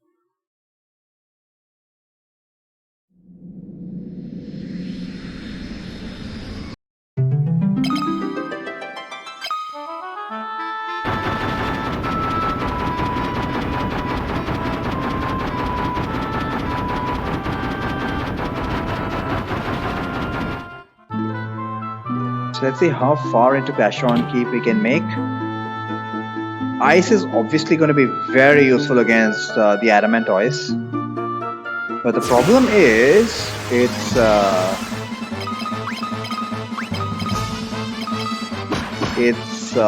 Lee who's got the ice spell. I have to punch their furnace to wake them up. Yeah. Sleep traps. Oh god, sleep traps on the map. Holy shit, even that is randomized. Jesus Christ. But yeah, do not underestimate the tactics AI. I repeat, do not underestimate the tactics AI. They will hit their enemies, and they will hit their enemies at the right time, so that whoever was about to take his turn will take his turn immediately. They also throw Phoenix Downs at the right time. They also confuse the exact enemy who is going to take his turn next. Eye drops, thank you. So yeah, do not underestimate the tactics AI. If you don't have experience with that, just assume like I used to, and I think that was a good way to think about it. Just think of it as a very calculating human opponent. That served me well until I came to know the quirks of the AI. Alright, he's got level 3 in shields. Let's switch back.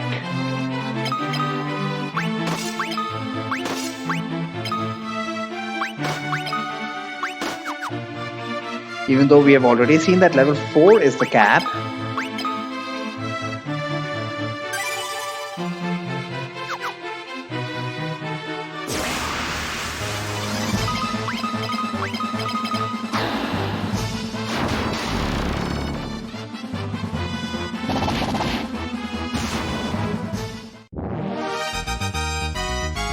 Another potion.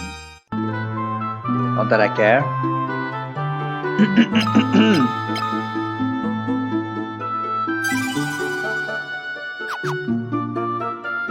Once again, now that we are on floor 2, we need to be very careful. I'm very surprised that we have not encountered an Adamantoise yet. Very surprised. I just keep using spells until they run out of MP, because why not? Also, I should be using spells with Naruto, but then nobody's attacking. Yeah, that's not a good deal.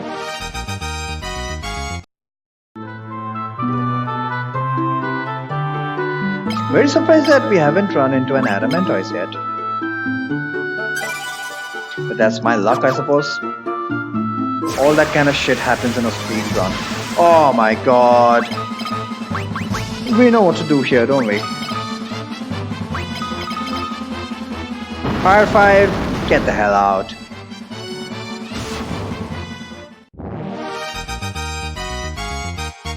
Always need to check whether the Hellfire has been used up, and the Hellfire was used up. I feel bad about that. Nope, that's not acceptable. What I'm going to do is I'm going to use the Hellfire only under very desperate situations. Yeah, since we are grinding right now. Yeah.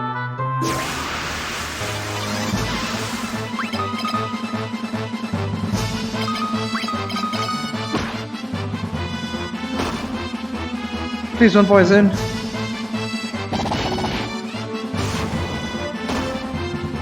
Please don't poison.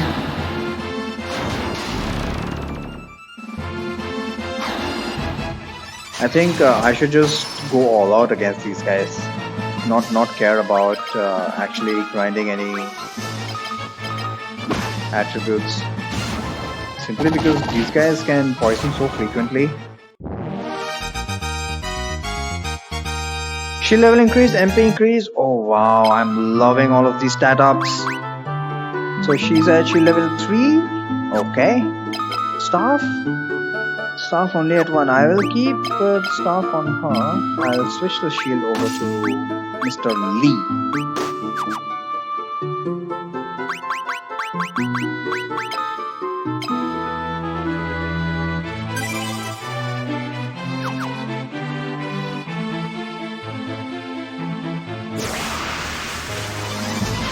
These guys again.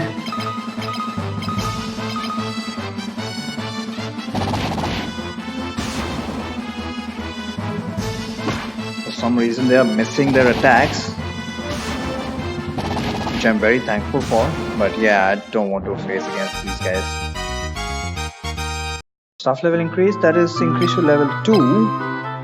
We need to get it up to level 3.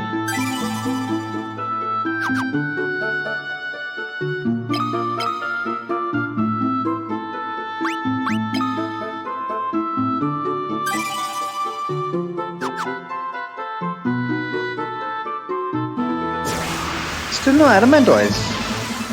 Got land turtles. Oh wait. Let's practice our spells here. And Blizzard is going to be very effective against the land turtle. So two birds with one stone. Hopefully he will drop another shield, but we've already seen how rare it is. How many turtles have we fought and how many shields have they dropped? Blizzard 2 should one-shot him. There we go. That's gonna help us a lot against Adamantoise if I actually do encounter him. Of course, any Adamantoise encounter is also going to take his pound of flesh. Not a very easy enemy to dispatch, and we made poison. Screw this. The reason I'm saving up on poisons is because this is a short dungeon, so it doesn't really make sense to dig into our stock of antidotes right now. I will save that for a longer dungeon. There we go! Finally, Adamantoise, Mr. Adamantoise. Are you kidding me? I have run out of Blizzard. Typical. I've run out of Blizzard. I guess I deserve that. Let's go all out.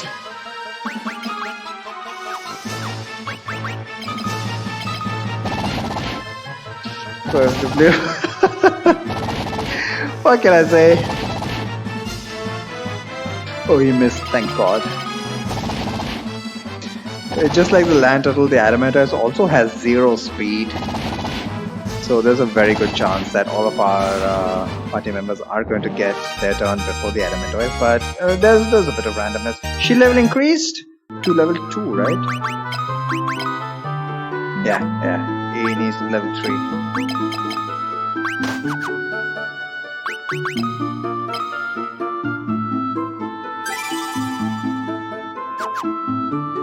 So far we haven't taken too much damage, plus we've got extra HP as a buffer.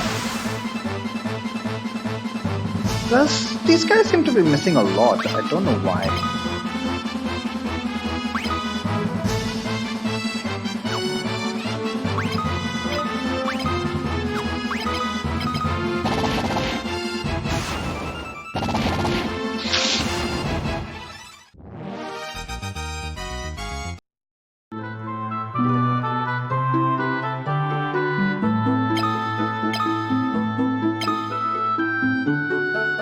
I'm just using one slot for one floor. So far so good. I might even be able to take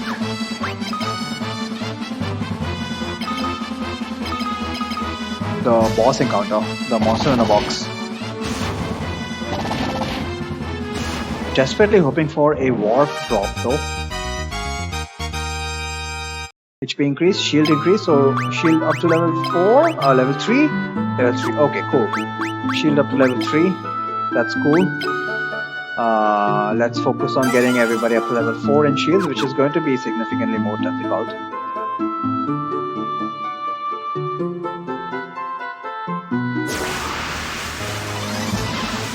Nice encounter! This might be very profitable.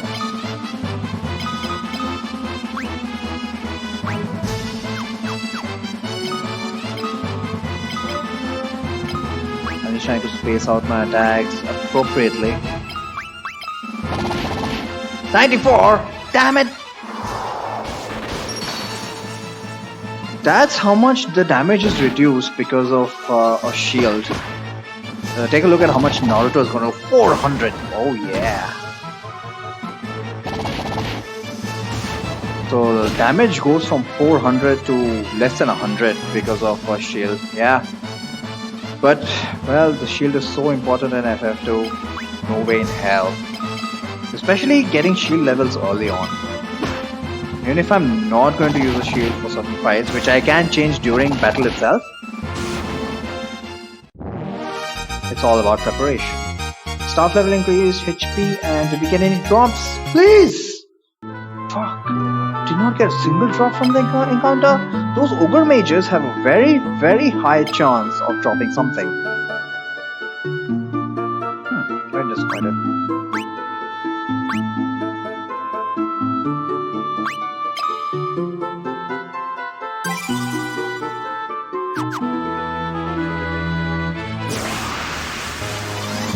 Adamantoise! Ambushed! Let's go all out again. Now, Adamantoise. Again, very small chance to drop a diamond shield, but if he does, oh boy, that's a lottery ticket. The thing is, this thing's got 600 HP, so he ain't going down easily.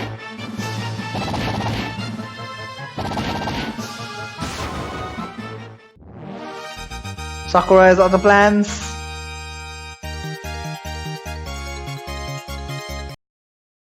Gordon got another unarmed level. Gordon is just going from strength to strength. Anyway, Lee's got another shield level, so he's up to level 4. Awesome. Adamantoise is a level 5 monster. So level 5 monster is quite advanced for this stage in the game. That's why everybody's getting level so quickly when it comes to the Adamantoise.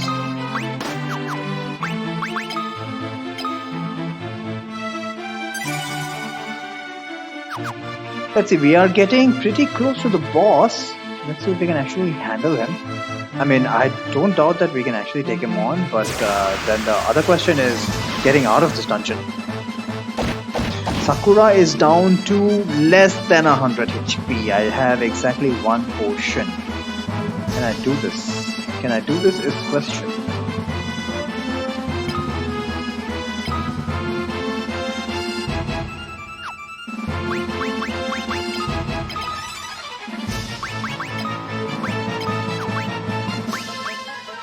I'll have to use that potion, won't I?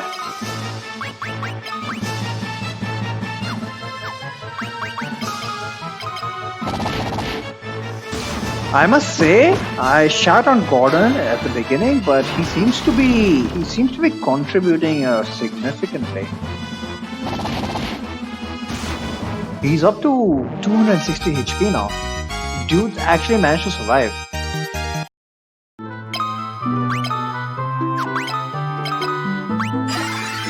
Let's hope somehow she can make do with 127 HP. No, she can't. The boss is going to screw her.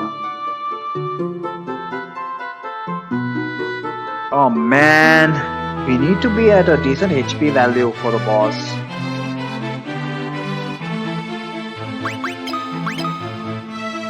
So I guess once again, after coming all this way, we need to go back.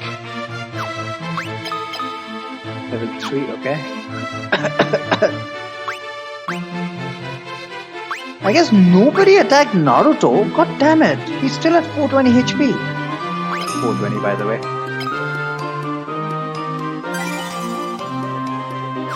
And this run I didn't get any good drops. Yeah, we are going back. We're going back because Sakura is going to be dead on the way back unless I do something about it.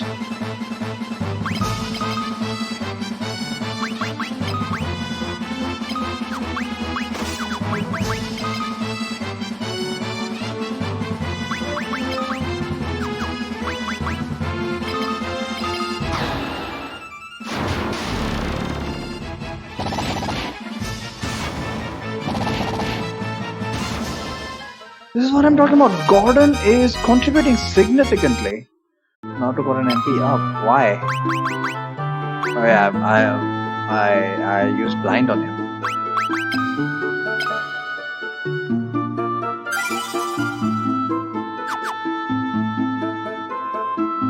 Somebody give me a warp spell, please.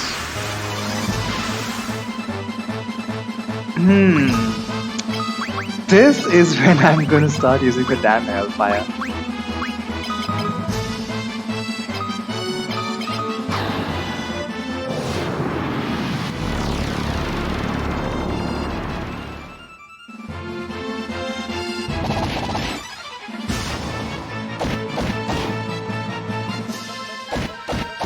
Finally, someone actually hit Naruto.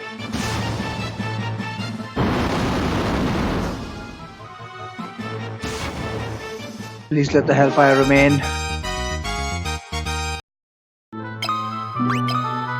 Okay, good, good, good. So that was a net benefit.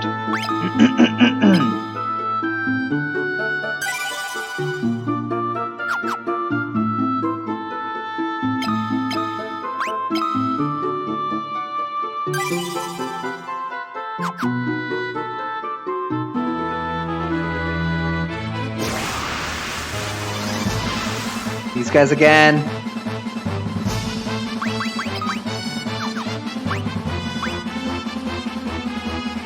Hey, running away is not a bad option now.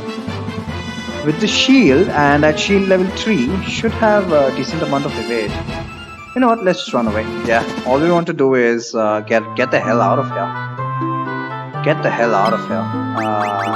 What's his evade? Only 37%?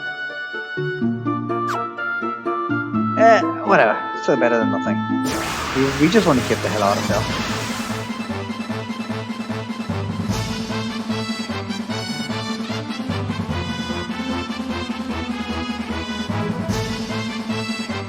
Come on. You guys are running away consistently last time. Thief learns auto potion.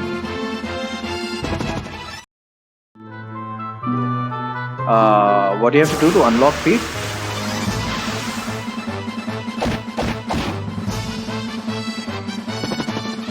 Nice. Let's save. So many gains. So many gains.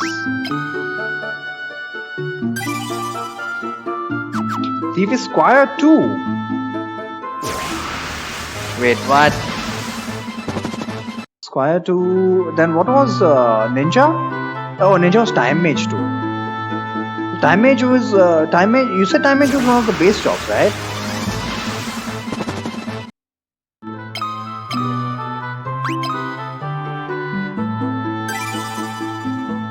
I'm potentially missing out on a lot of drops by not taking those encounters, but the problem is I don't have a lot of resources. The damage is Squire 1.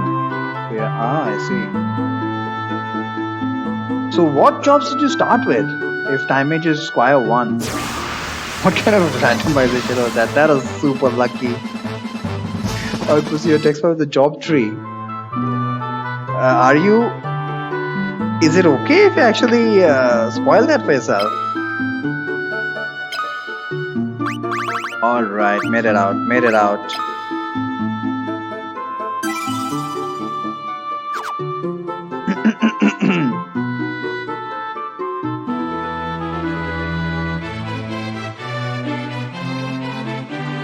Your job description in game of vanilla.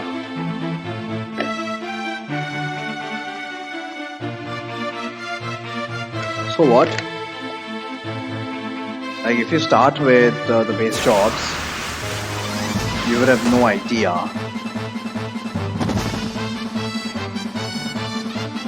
Unless you actually grind a couple levels in those respective jobs to find out which jobs are next.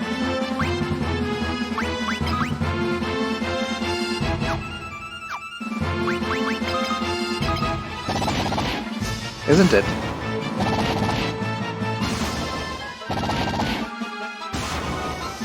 Dancer is Squire 3. Wow. Getting some really nice, but that's what happens in a randomizer. The reason I took this fight is because, well, on the first floor we are very close, and this is why. Antidotes. Where do I foresee myself actually using antidotes? I think in the goddamn horribly long dungeon that is the tropical island. I think that is where I might actually go ahead and use my antidotes, because there are so many monsters who can poison you. But fingers crossed, by the time we have a bunch of shields.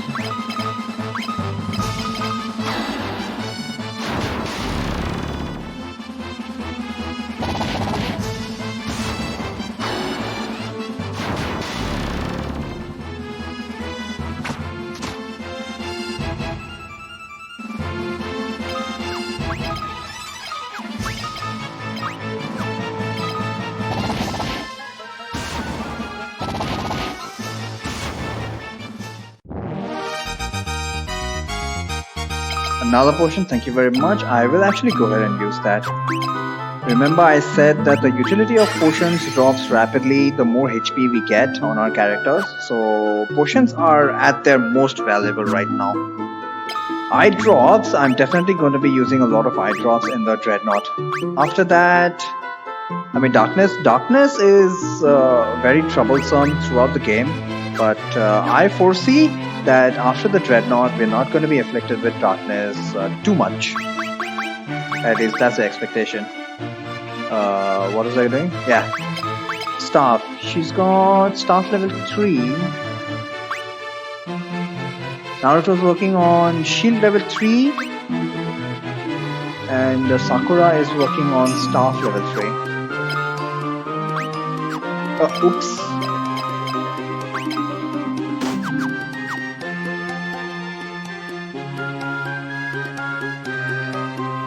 So I feel like the next run through Cashuon is going to be successful.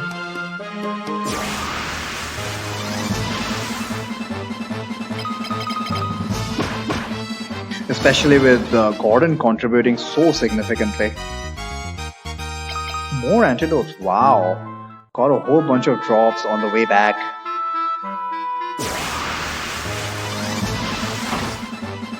My god, these ambushes are gonna kill me.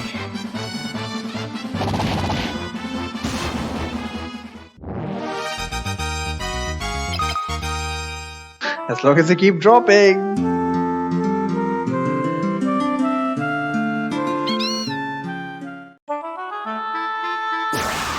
Come on, how many times am I going to get a encounter like that on the Chocobo?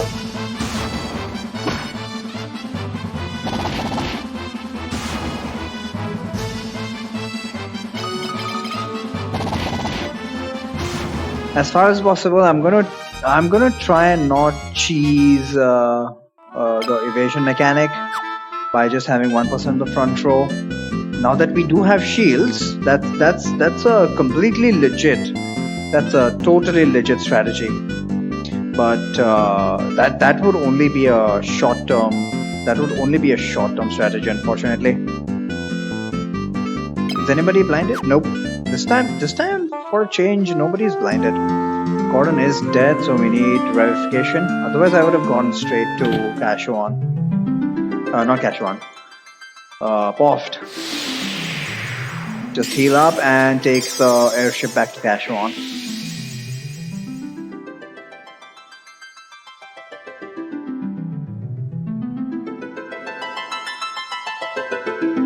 I'm not going to bother with shield level for Gordon.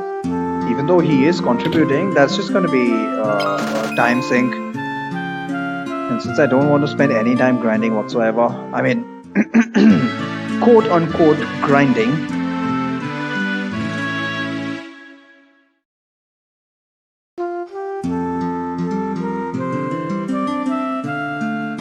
So let's head to what are everybody's MP values? Nice. MP is looking good. Spells. Everybody could work on their spells a bit more. So I think that's what we're going to do until their MP runs out. Oh, Gordon! I forgot to put Gordon in the back row. Actually, wait. Okay, never mind.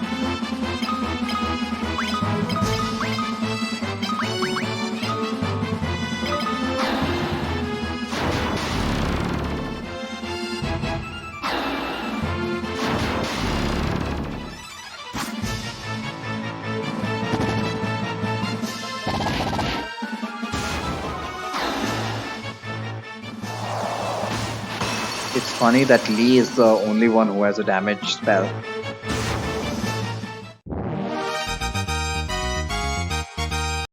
Naruto's MP increased once again. Nice. More important than MP increasing is actually the spell level increasing, because that is directly related to an increase in MP later on. Once again, I forgot to put Gordon in his place. And he's gonna go first, isn't he? Okay, thank God.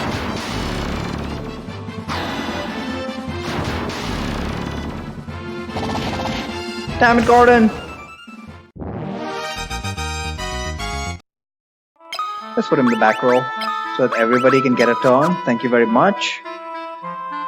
I mean, I understand the philosophy behind the decision, and that's to prevent a blatant abuse of the select cancel trick. I guess they didn't, technically speaking, they didn't really find a way to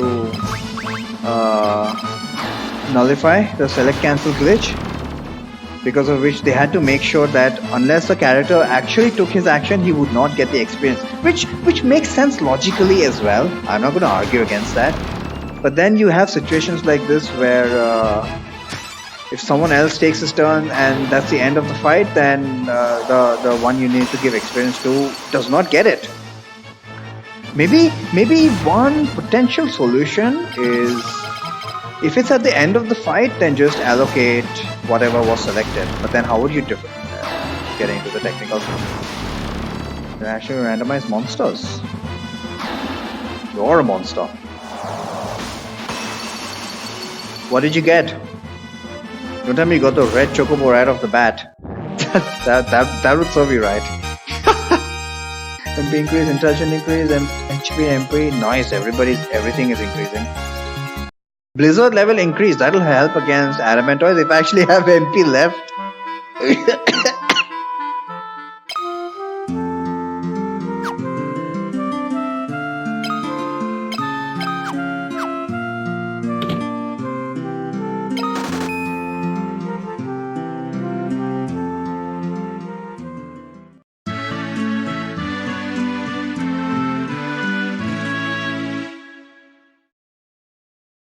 Alright, take 4 I believe for Cashuon. Should not have a problem with money.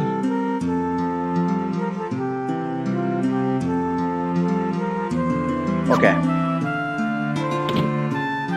So as far as spell grinding goes, I think what I'm gonna do now is who's got the shield? God damn it, he hasn't got any experience after level 3 shield. He needs to work on level 4 shield. Got a couple of Lucavi! Are you seriously? Which one did you get? And on which location? Amazing! Hey, you have ninja. You have the wherewithal to actually take them on. And what abilities did they get? That's amazing. Amazing.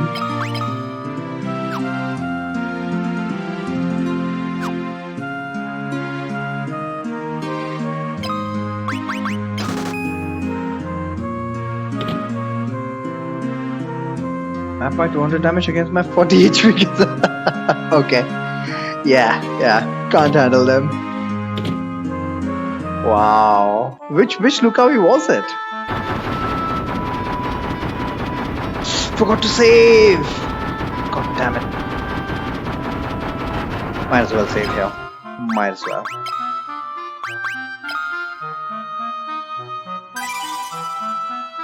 Alright, let's go back in. So the strategy, the approach I'm going to follow now as far as kind of, oh my god, on Falmar. Oh wow, Falmar has a Tremelec, Zalera, Quecklane, Velius. Who's the last one? This is gonna eat at me now.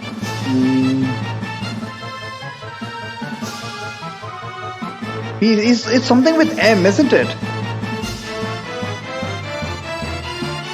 God damn it. Ability to use those melt. Wow. Never seen that before. Let's see if we can blind this guy.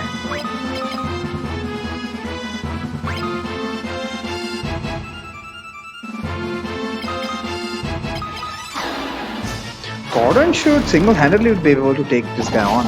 Yeah, look at the amount of damage he's doing.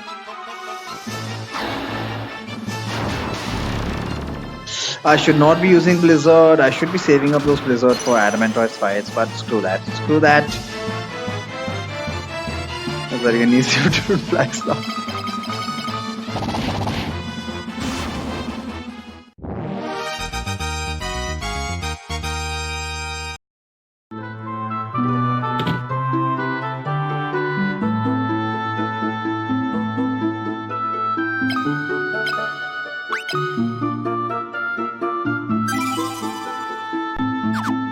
Desperately hoping for a warp drop. But I think warp is one of the rarest drops they've got actually.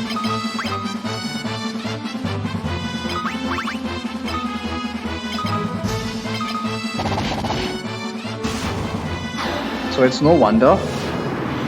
Can't really blame those wizard ogres. What I would prefer instead of blind is for them to drop blizzard. I think blizzard and blind both have the same drop rates. So if I encounter a wizard ogre, I'm looking forward to another blizzard.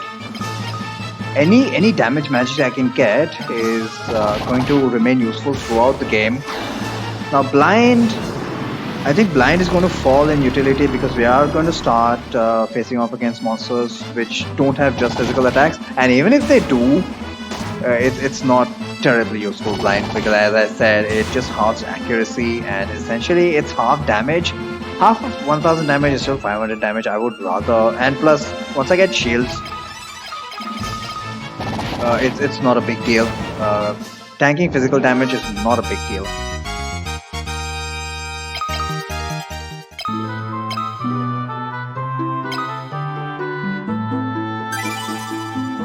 So I'm essentially making a case against blind, but the only utility blind has right now is MP.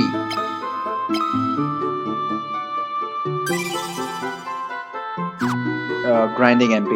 Otherwise, without magic, no way to do that.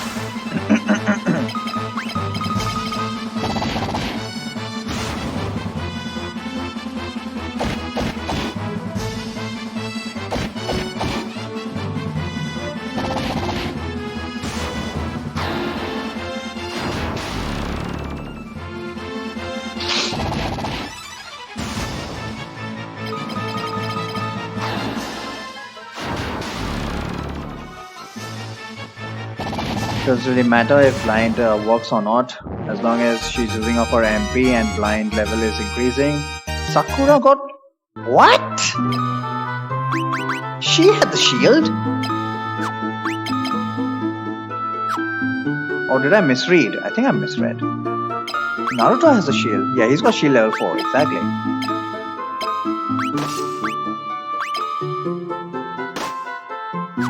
So it's Sakura's turn to work on level 4 shield. What is her evade?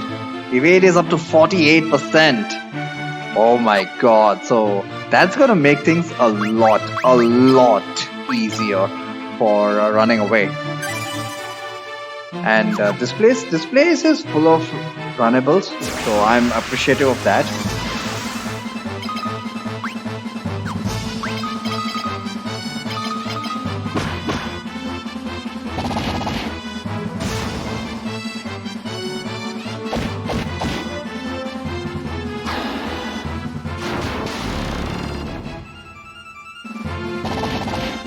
Blinded again, as usual, but it doesn't matter too much. Right now it's just a grinding phase, and I'm not terribly worried about the return journey now that we've got 48% evasion. Yeah, I love that 48% evasion.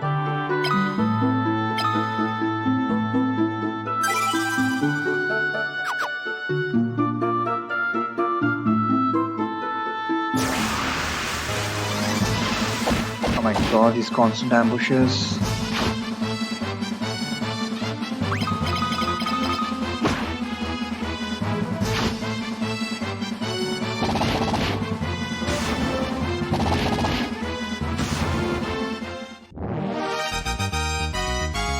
So I guess now the question is going to be, how are we going to tackle the boss?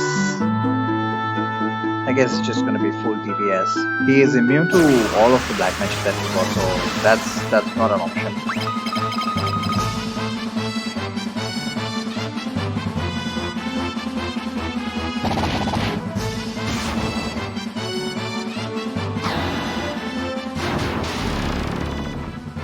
Tactics is so ingrained in me right now that when my guy was charging, I was like, oh shit, he's going to take extra damage from that ogre.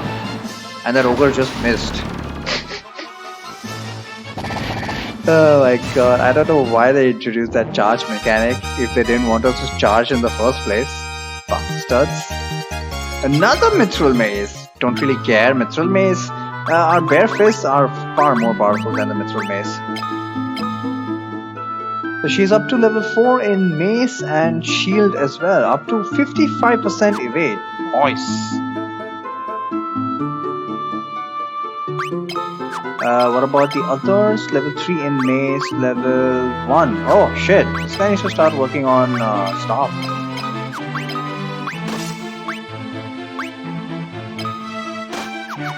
And Gordon? I'm very impressed with Gordon right now. He is contributing a solid amount. Like he is pretty much taking out the most beefy monster in the enemy group by himself.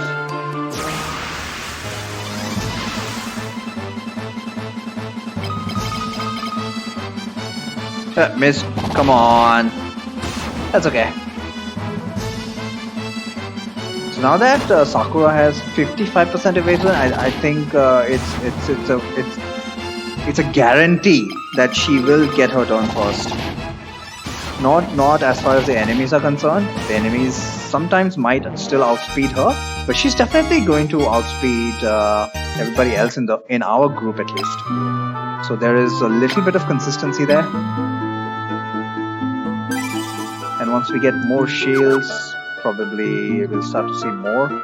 But shield drops are incredibly rare. Ooh, Ogre Mage. Every time I see Ogre Mage, I'm like, Christmas is early! They are easily the most valuable encounter here. Enemy here. Ogre Mage is like Santa Claus for me right now. So I would like either a Blizzard spell or a War spell. Both of them would be fabulous. But I'm gonna get... Nice! I got Warp. My dream has come true. Best Christmas present ever. Now Warp is instant death, so I'm forbidden from using it for inside battle. But that's okay.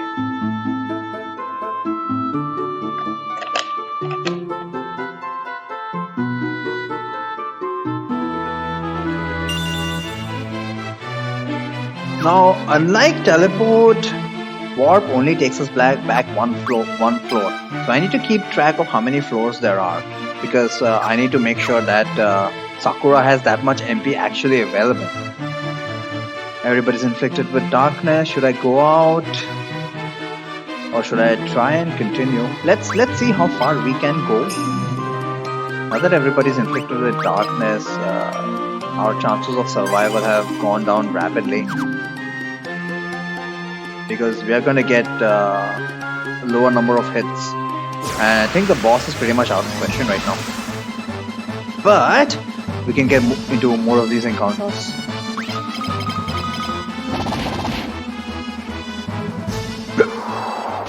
Excuse me.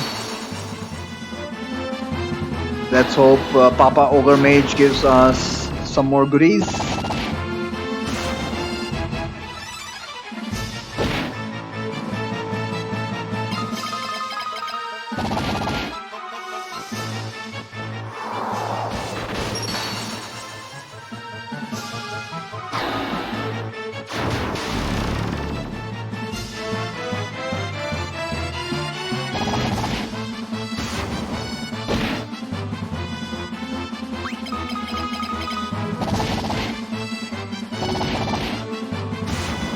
Sakura has about 12 MP right now. I'm gonna just hold on to that.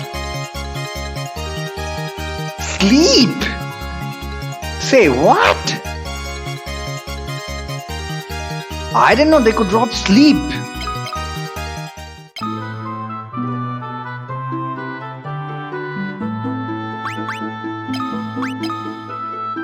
Wow.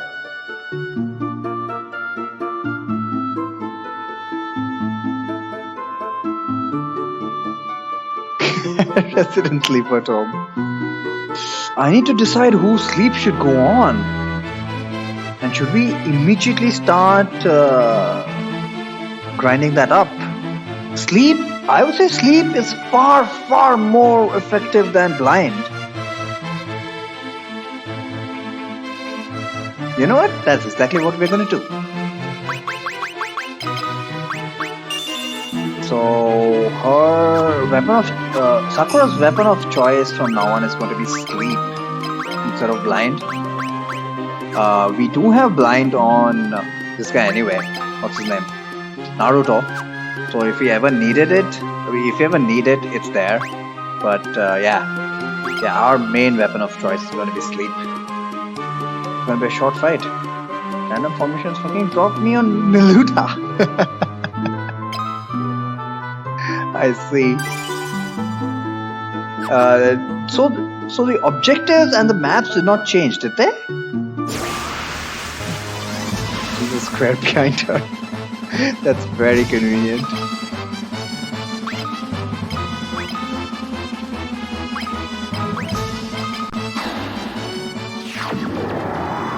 Nice. Even sleep.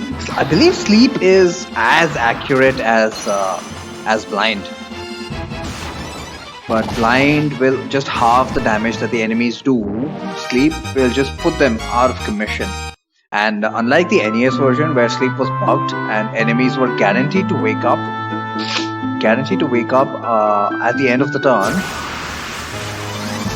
Adamant dies!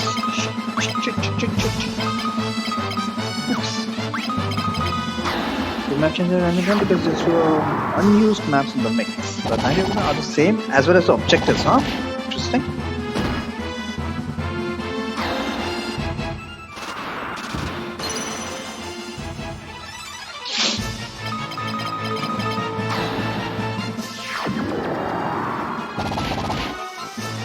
One shot Milura. Hard game, by the way.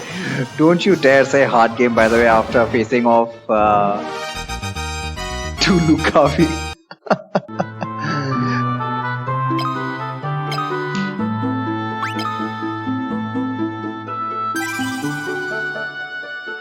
The only reason I'm using multiple save slots right now is just in case I screw something up and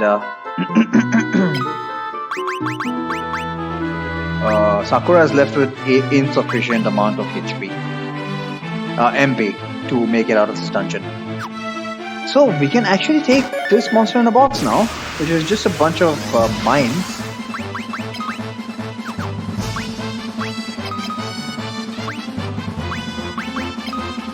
Can you put them to sleep? I don't think we can. We'll just go all out. Because these guys are really beefy. And we don't have any defense right now. And remember that the damage these guys do based on their explosion is just negated by any defense that we have. Holy crap, they also have very hard physical attacks. So I'm definitely going to get the hell out of there. Get the hell out of here after this. So this is not going to be the mission. This is not going to be the final Kashuan reconnaissance mission. But what is important is I got the incredibly useful warp spell.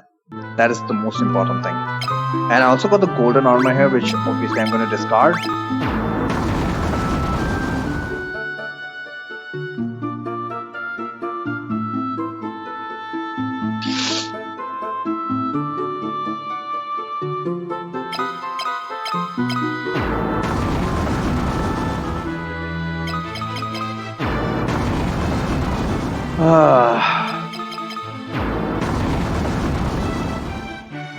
For a change, I actually want Warp to level up.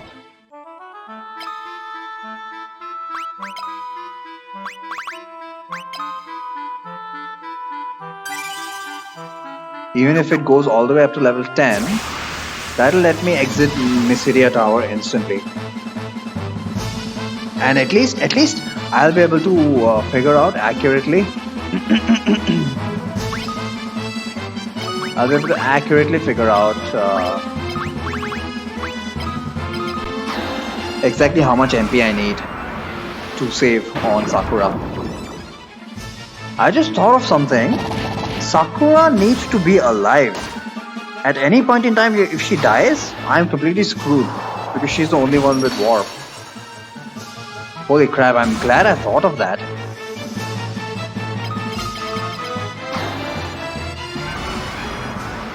So yeah, we are going to go back to multiple save slots just to make sure Sakura doesn't die. Actually no, we still don't need multiple save slots. Anytime she dies, I just reset, that's all. Suddenly, the most useless team member has become the most important. Oh nice, more antidotes. More antidotes for that dungeon.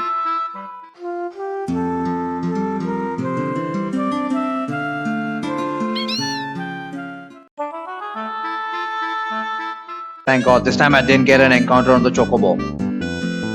I was almost expecting it.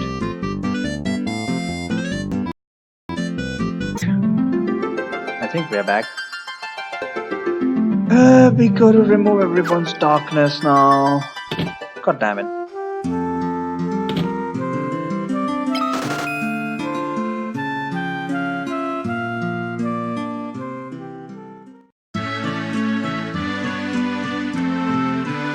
Refresh if the lag is too much. Seems to be stable in green right now. Everybody needs to die. So we shall give the shield temporarily. Why does nobody have the shield? Oh right, I was facing off against that guy. Mines. 4, 4, 4. Okay, we're working towards shield level 5 now. Man, I only have one shield still.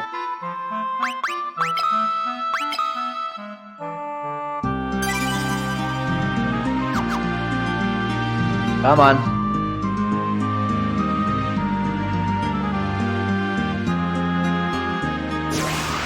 I almost feel like I should just allow myself to buy antidotes and eye drops instead of doing stupid shit like this. But nah, it it feels more authentic. Going to that extra pain.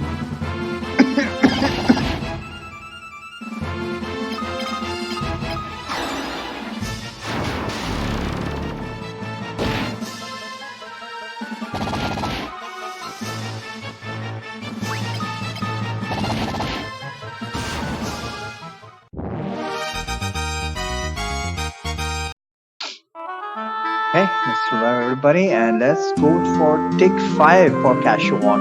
Who knew Cashuon would take so long? But on the flip side, we also got some very, very cool stuff in Cashuon.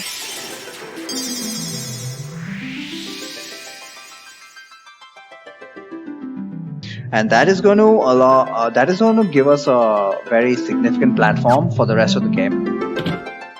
Because we got our first set of spells there, including warp. Wow, that should not be underestimated.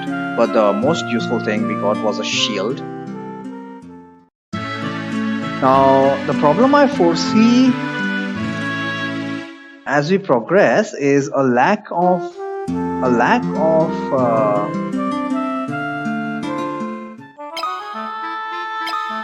powerful weapons. Because fists are good right now, especially without the encumbrance of shield.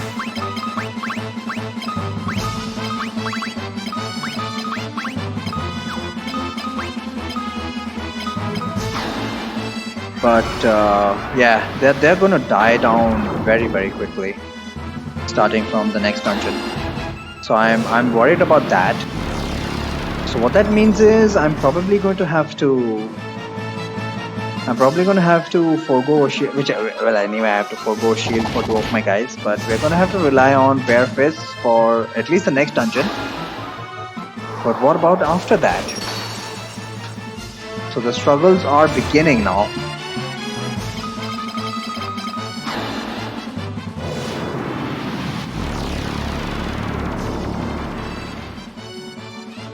Drops any weapon. Wow. So I've got a very bleak immediate future in front of me.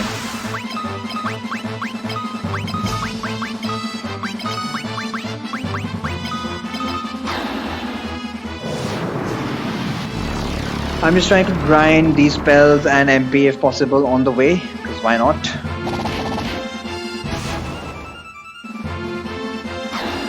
I have to say, this entire stream has been just one big grind, but it has not felt like it. It has actually felt interesting, because I was skirting danger in Kashuan every single time.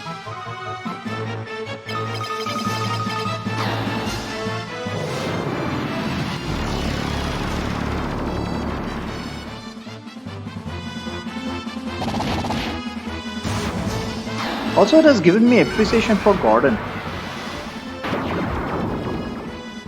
I guess if you really do spend a bit of time with him and you're not just rushing through the game, he can become a contributing member in your party. At least in the remix. God, in the original version he starts off at 64 HP. What are you supposed to do with him?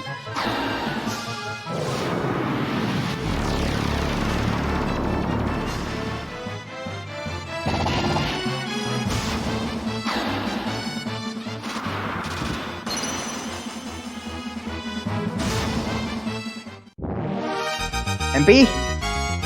Magic, MP, Sakura's MP increased, and Blizzard level increased, MP increased, intelligence increased, Lee's intelligence increased, nice! He can use better ninjutsu now.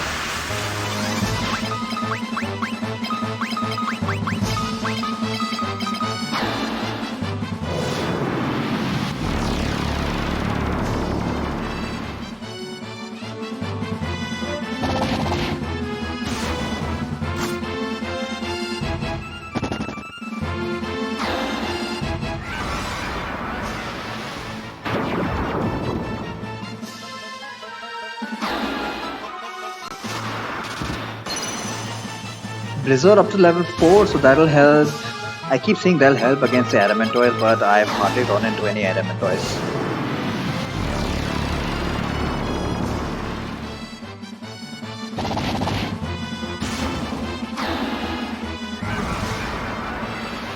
I think so far the most important weapon in my arsenal is the fact that I can run away from non-unrunnable fights. And I'm pretty well equipped to tackle the unrunnable ones.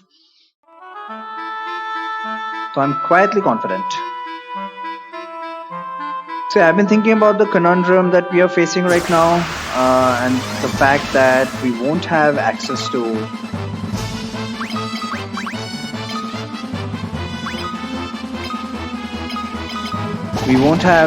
to any high power weapons in the foreseeable future, and bare fists are going to taper off rather quickly, and I think the answer is magic spells.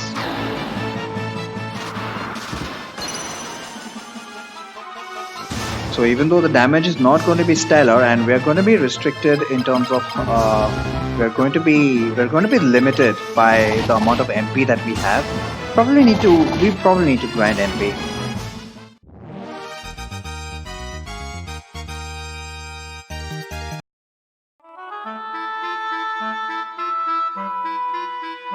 But I foresee using the sleep spell a lot.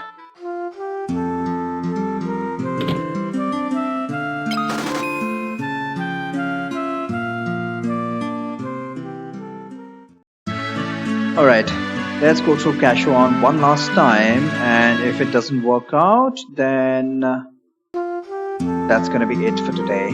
But I think we'll be able to do it. We've got most of the tools required to make this easy, make this particular journey easy.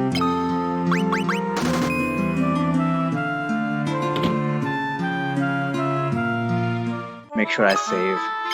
Last time I didn't.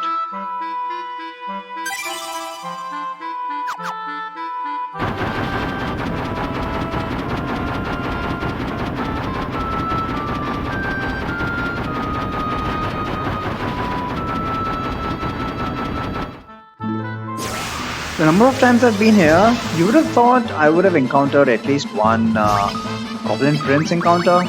That would have been nice.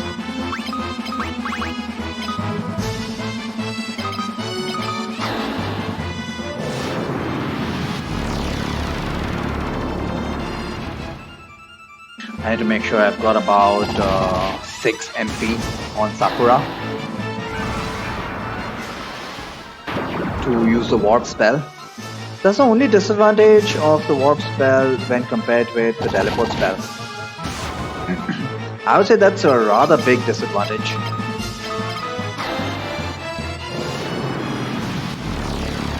But look at Sakura's MP right now, almost 50.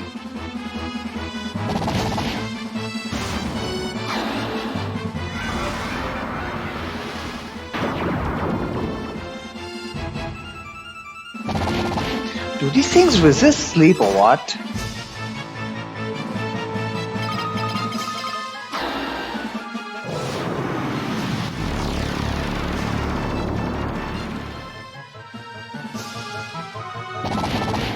I guess another difference between blind and sleep, which might potentially put blind more useful than sleep in certain situations, is the fact that it's different element. Now, elements in Final Fantasy II are kind of weird, but kind of makes sense. I don't think it's officially named that way, but blind is body elemental and sleep is mind elemental. So body elemental, one can think of stuff like paralysis, and mind elemental, one can think of stuff like sleep and confusion. Paralysis, and what else is body elemental? Curse is also body elemental. I don't know why they called it body or who called it body. Well, I know who calls it body. Mind elemental, but that's the way I make sense of these elements. Final Fantasy I was even more weird. It had an element called status. All the other elements are fine. Fire, ice, bolt.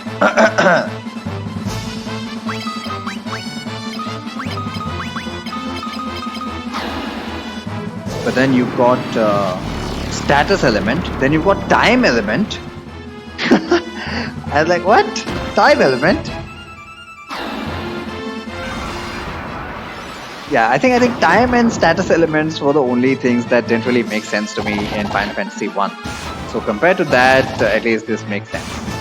So you've got the status elements are divided into body, mind,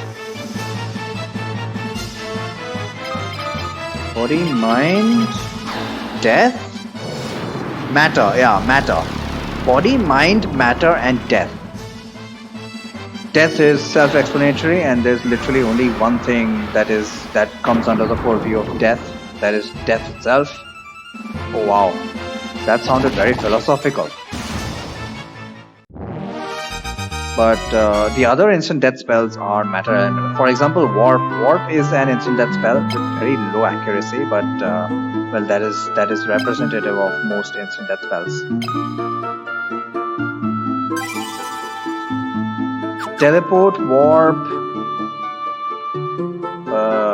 toad, which is arguably the most popular spell in Final Fantasy II. All of these are under matter elemental. Who has shields? Oh, okay. Naruto has shields.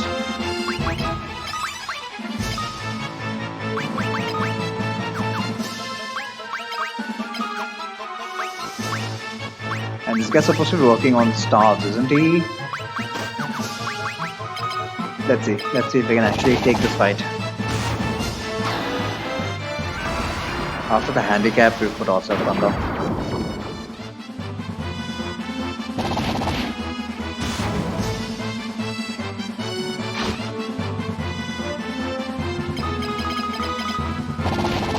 I'm keeping a very close eye on Sakura's MP, but at our very low spell levels right now, she has plenty of MP.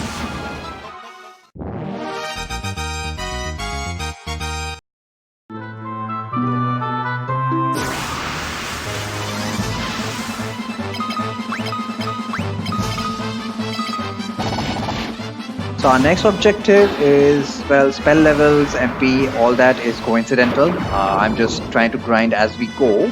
Our next objective is for Lee to have level 5 in shields.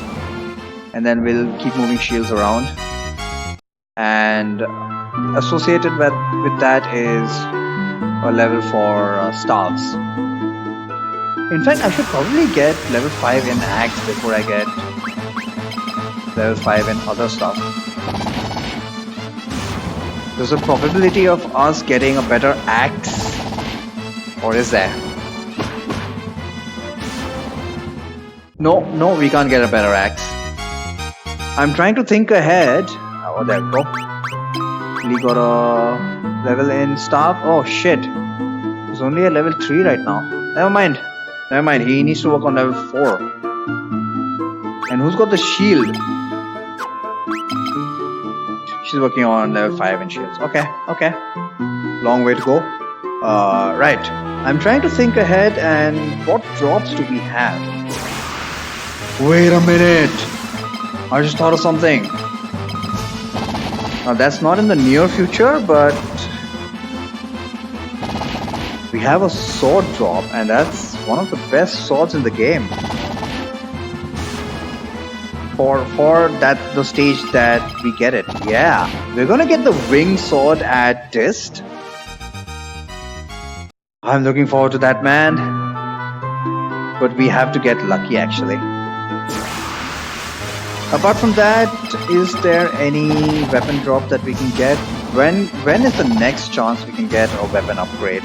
If not the winged sword. I can't think of any.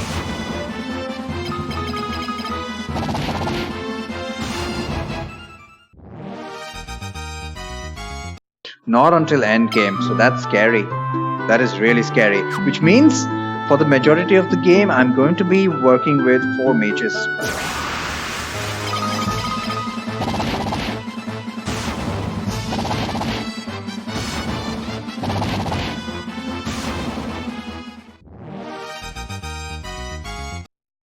Crap. Seriously, are there no weapon drops? There has to be some. Maybe I'm missing something. I have to be missing something, man.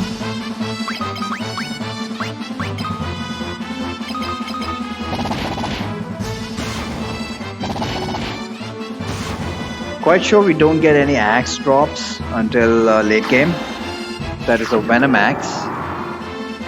Most of the axes we just have to buy, sadly.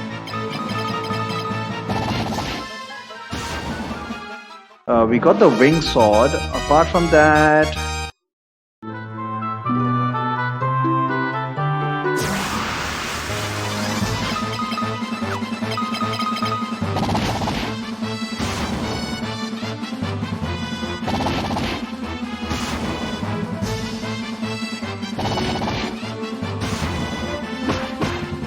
nope, we don't get any intermediary.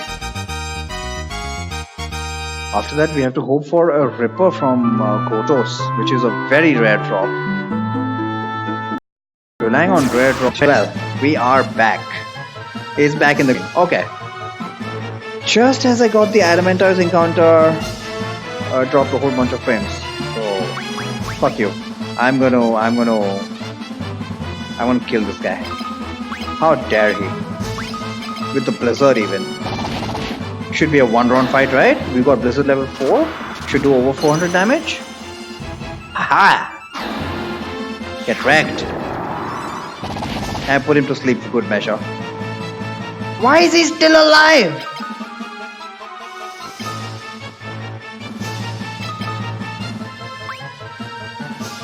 And who has a shield? It's Maria, not Maria. Or Sakura, isn't it? I was hoping to get a physical attack in with Sakura, but never mind. Never mind.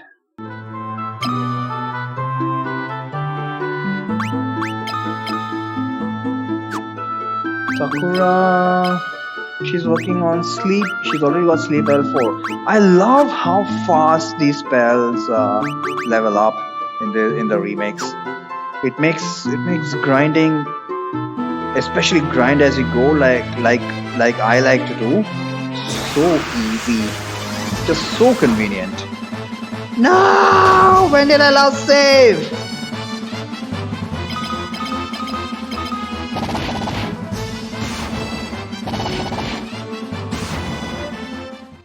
Hashtag screw Gordon?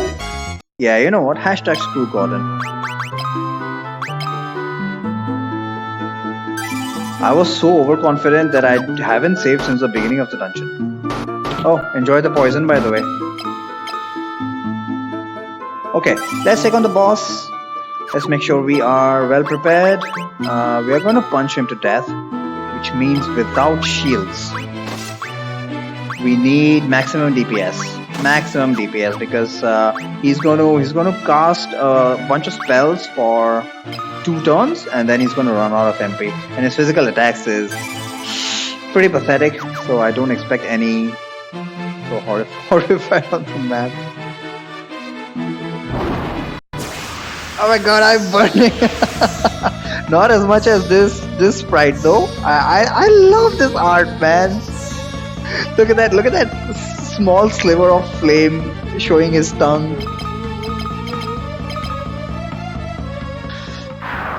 Now that I think about it, I think I can take it easy in this fight because I've got so much HP, plus I've got the warp spell. Purple eyes though. That part. Oh shit! 1 round fight. My god, hard game by the way. Now is the good time. Wow.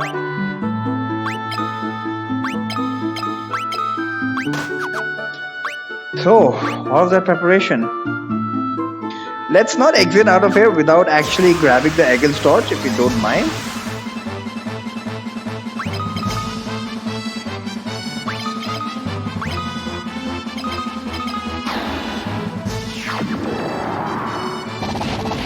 Damn it, Gordon! I wanted Lee to get his turn. Mithril shield? No. Very, very rare. I remember one of my runs where I actually exited out of there. It might even have been a speed run. I just beat the red soul and I just clicked exit and I was like, oh crap. Well,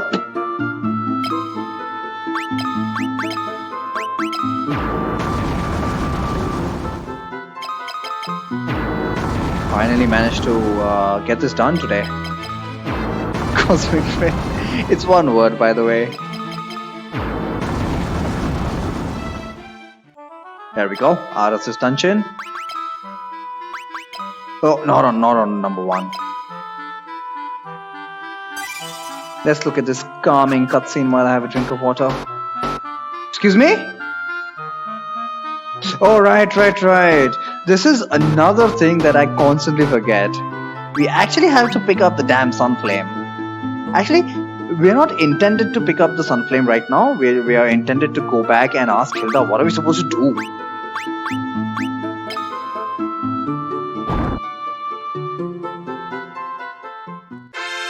And she'll have a nice dialogue.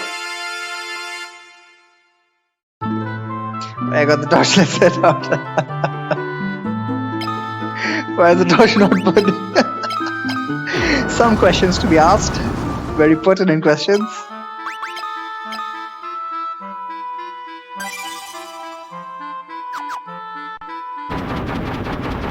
Oh, what's going on?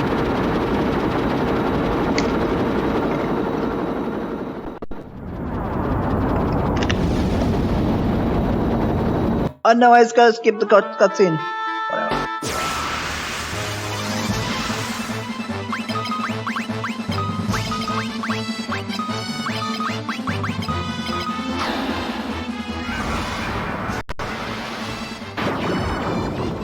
Lea's Corrigan captured by a Star Destroyer.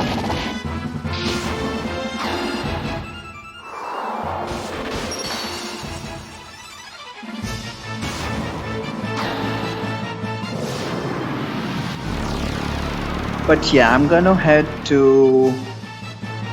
We're supposed to go to the Dreadnought.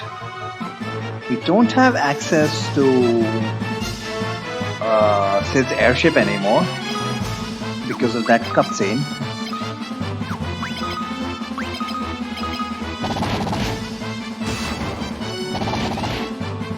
So we're going to have to use the Chocobo. So what I'm going to do is the nearest town we can stop at is Bosk. We're going to go to Bosk, call it for the day, and next time we will attempt the Dreadnought. Now the Dreadnought is unlike Cashuan. We can't really go out whenever we want. Well, technically we can, but technically, god damn it, Chocobo, get on the Chocobo. So that's going to be a fun experience as well. Regarding drops, there are some very lucrative enemies just like in Cashuan, but they are very deep in the dungeon. So we'll see what happens there. Oh crap, Gordon is poisoned. We need to kill that guy. Let's do that post haste. And this time I am actually going to feel sorry for Gordon.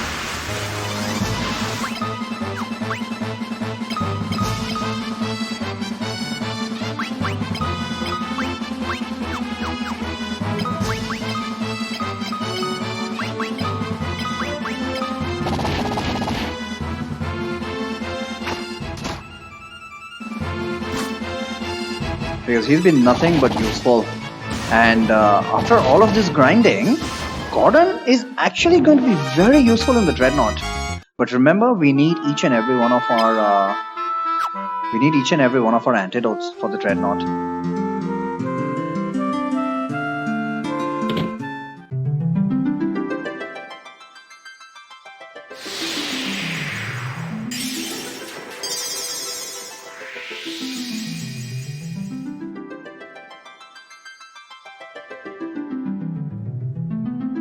Must remember to sell the golden armor as well. That was not a drop. That was just done as part of Moss in a box.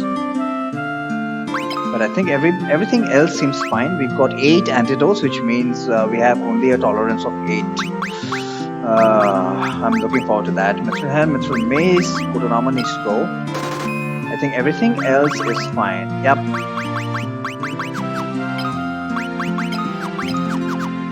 Let's heal up and save. Dreadnought is going to be fun. I mean, Cashuan was this much fun. I think the Dreadnought is potentially going to be twice as fun. Because there are 2 sections to it. For the first section, which is relatively short, we are allowed to go out. But the problem with going out is that the surrounding area is very dangerous. Well, we'll see you next time. Yeah, you guys have a good day and take it easy.